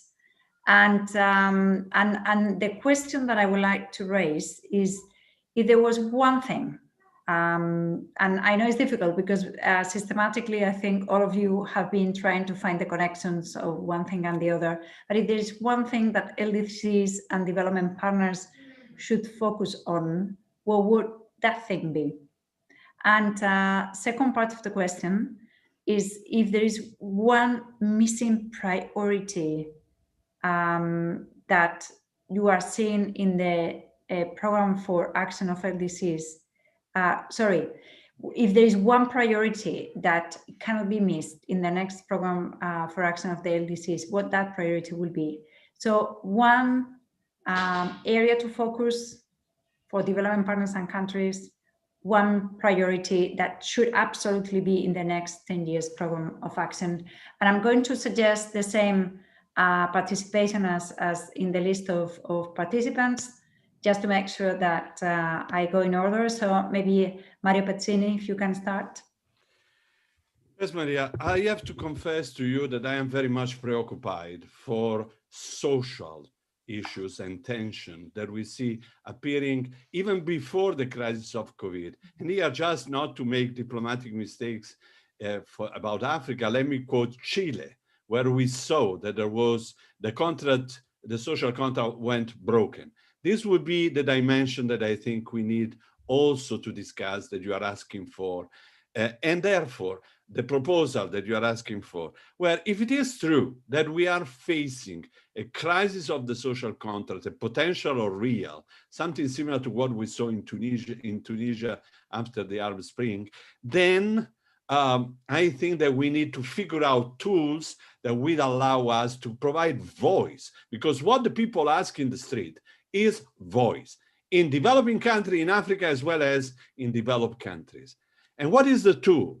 To define together a vision and the strategy with the voice of people. I think that we need place-based strategies, or if you prefer, place-based plan that are built together with the population in order to identify a vision and also the strategy to get there. Thank you. Thank you very much. Very powerful, giving voice to the people. So we continue inviting now Doreen, please. Yeah, thank you.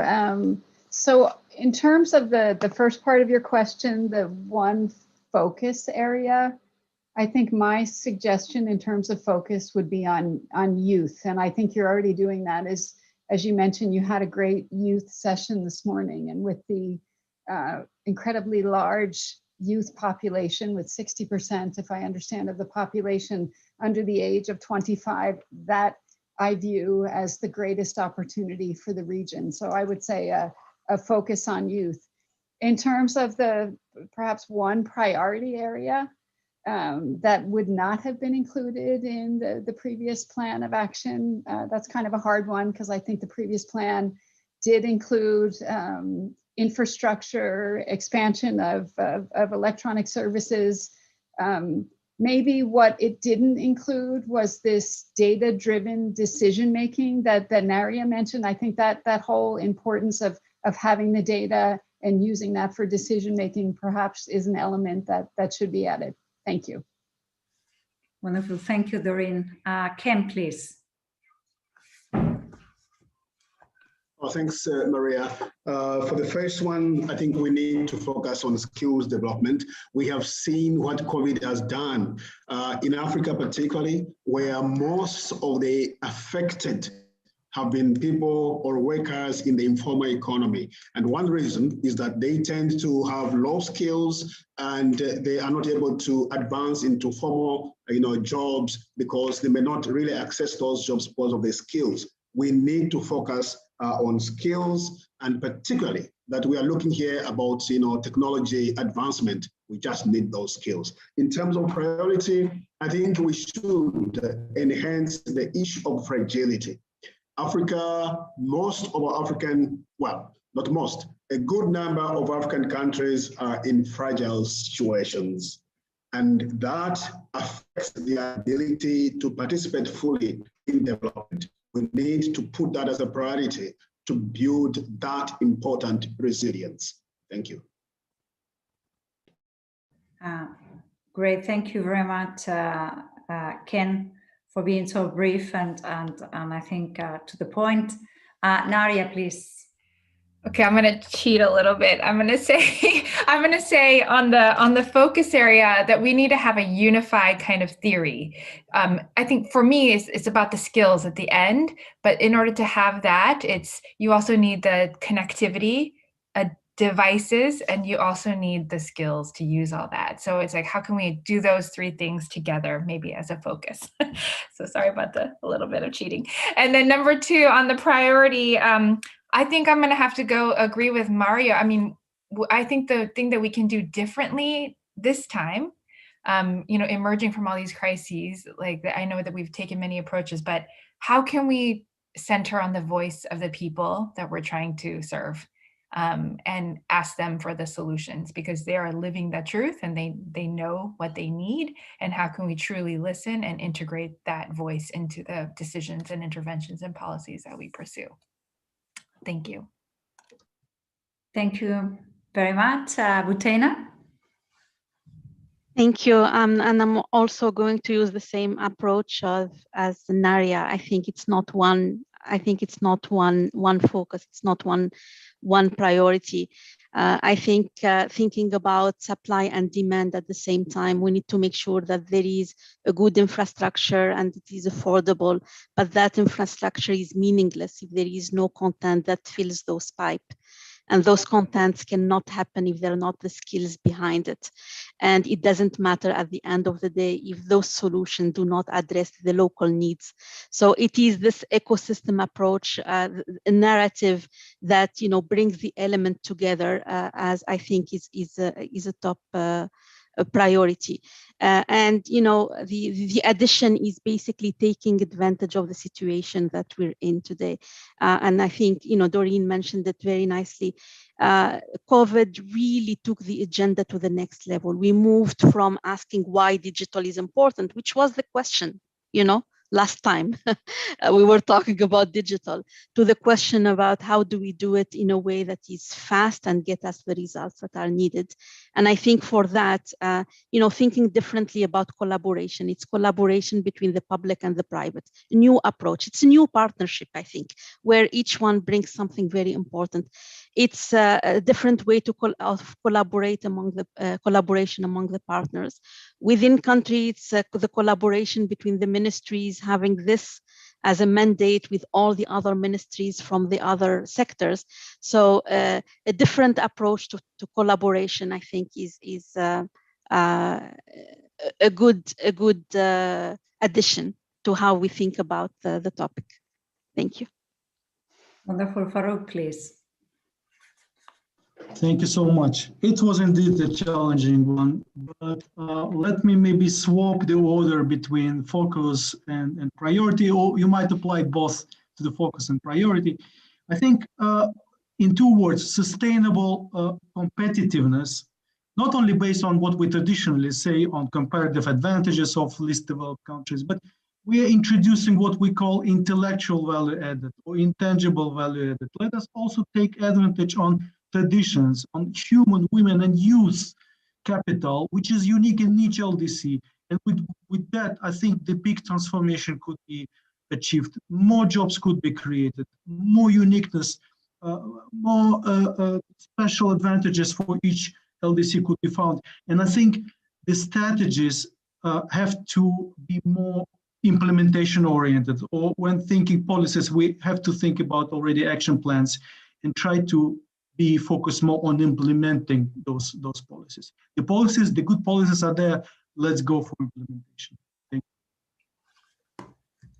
you. Fantastic. Thank you very much. I think this is the end of our panel, but I cannot summarize everything that you have said, but I really want to underline some key points that I think are very important. There is something very special about COVID, and I think the colleague who raised the question about the post-conflict country situations, I have had the privilege of serving in many post-conflict or conflict countries, and actually something very important that you raised is true.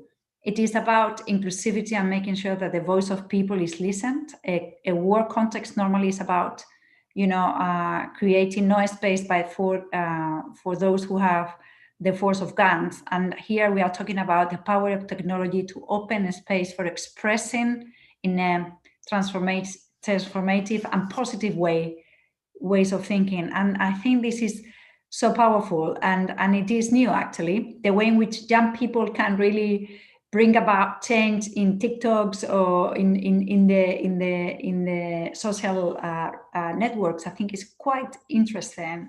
So I think it touches upon governance very deeply. And I think there is also a very important point that you are making it really resonates a lot in the way in which we work in development at the country level. And it is really looking at the people of the country, not just as clients, and that would be from the private sector or as beneficiaries. But I think we are being challenged right now to start thinking about those that we need to work, so we want to achieve digital transformation as active participants.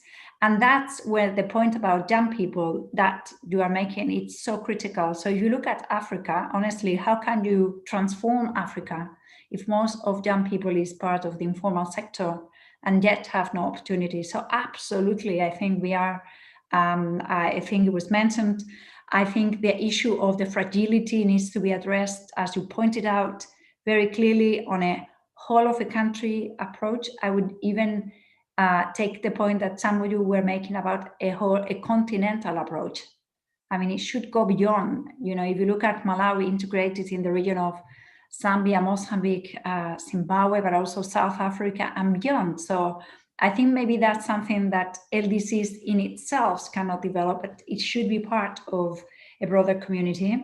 And actually, it connects very, very nicely to the whole point of skills and human capital that you are making. We need the content, but we need the people having access to the content. So I think that point is essential. And I really like a point that you have all made about the need to really establish a collaborative approach, a new paradigm, a new social contract that brings private and public in a different light. And I think we are seeing people that is not taking things for granted, that they want to express themselves and they're going to be demanding. And I think that's a responsibility as development practitioners, private sector governments we have, because we need to have also the environment that is enabling to do that in a peaceful manner. So actually, just as some of you mentioned, being a resident coordinator, and that's beyond my moderator role, so I hope it can be permitted, gives us a unique vantage point to see all of those actors. I mean, like we work with all of you, and we are trying to go further and establish greater links with regional organization. OECD came to work in Malawi. We were invited and did something very nice with us, just to see how we exactly do this transformation. And I think we have no time to lose. And Malawi is now working on a recovery plan, COVID recovery plan, that I think everything that you have been talking about today should absolutely be part of that proposition, so we can all engage together. So it's about partnerships in the end. Thank you very much. It has been a fantastic session. I have learned a lot with all of you. Really, the experience, the amount of information, data, and also ideas has been very, very illuminating. I'm going very happy home tonight, and really thank you for this opportunity to be with you today. Thank you. Muchísimas gracias. Hasta luego. Gracias. Gracias. Everybody. Thank you so much. Thank you. We have, please remind that the conference, the Africa Review meeting continues. Tomorrow there is another full day, very exciting. Please, for attendees, for that is really very open. I know we were having 100 and more people connected to the panel this afternoon. Please continue following the discussions. It's extremely interesting.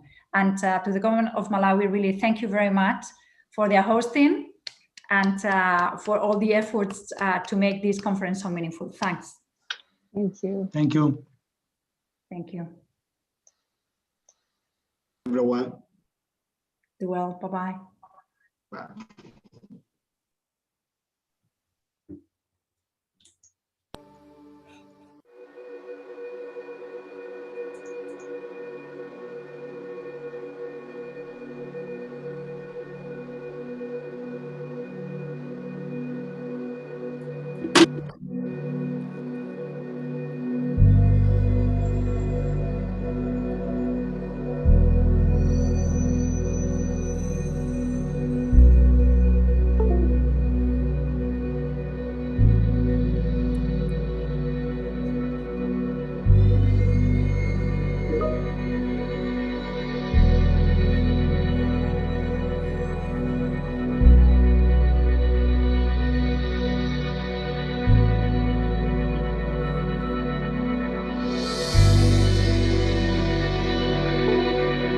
Thank you.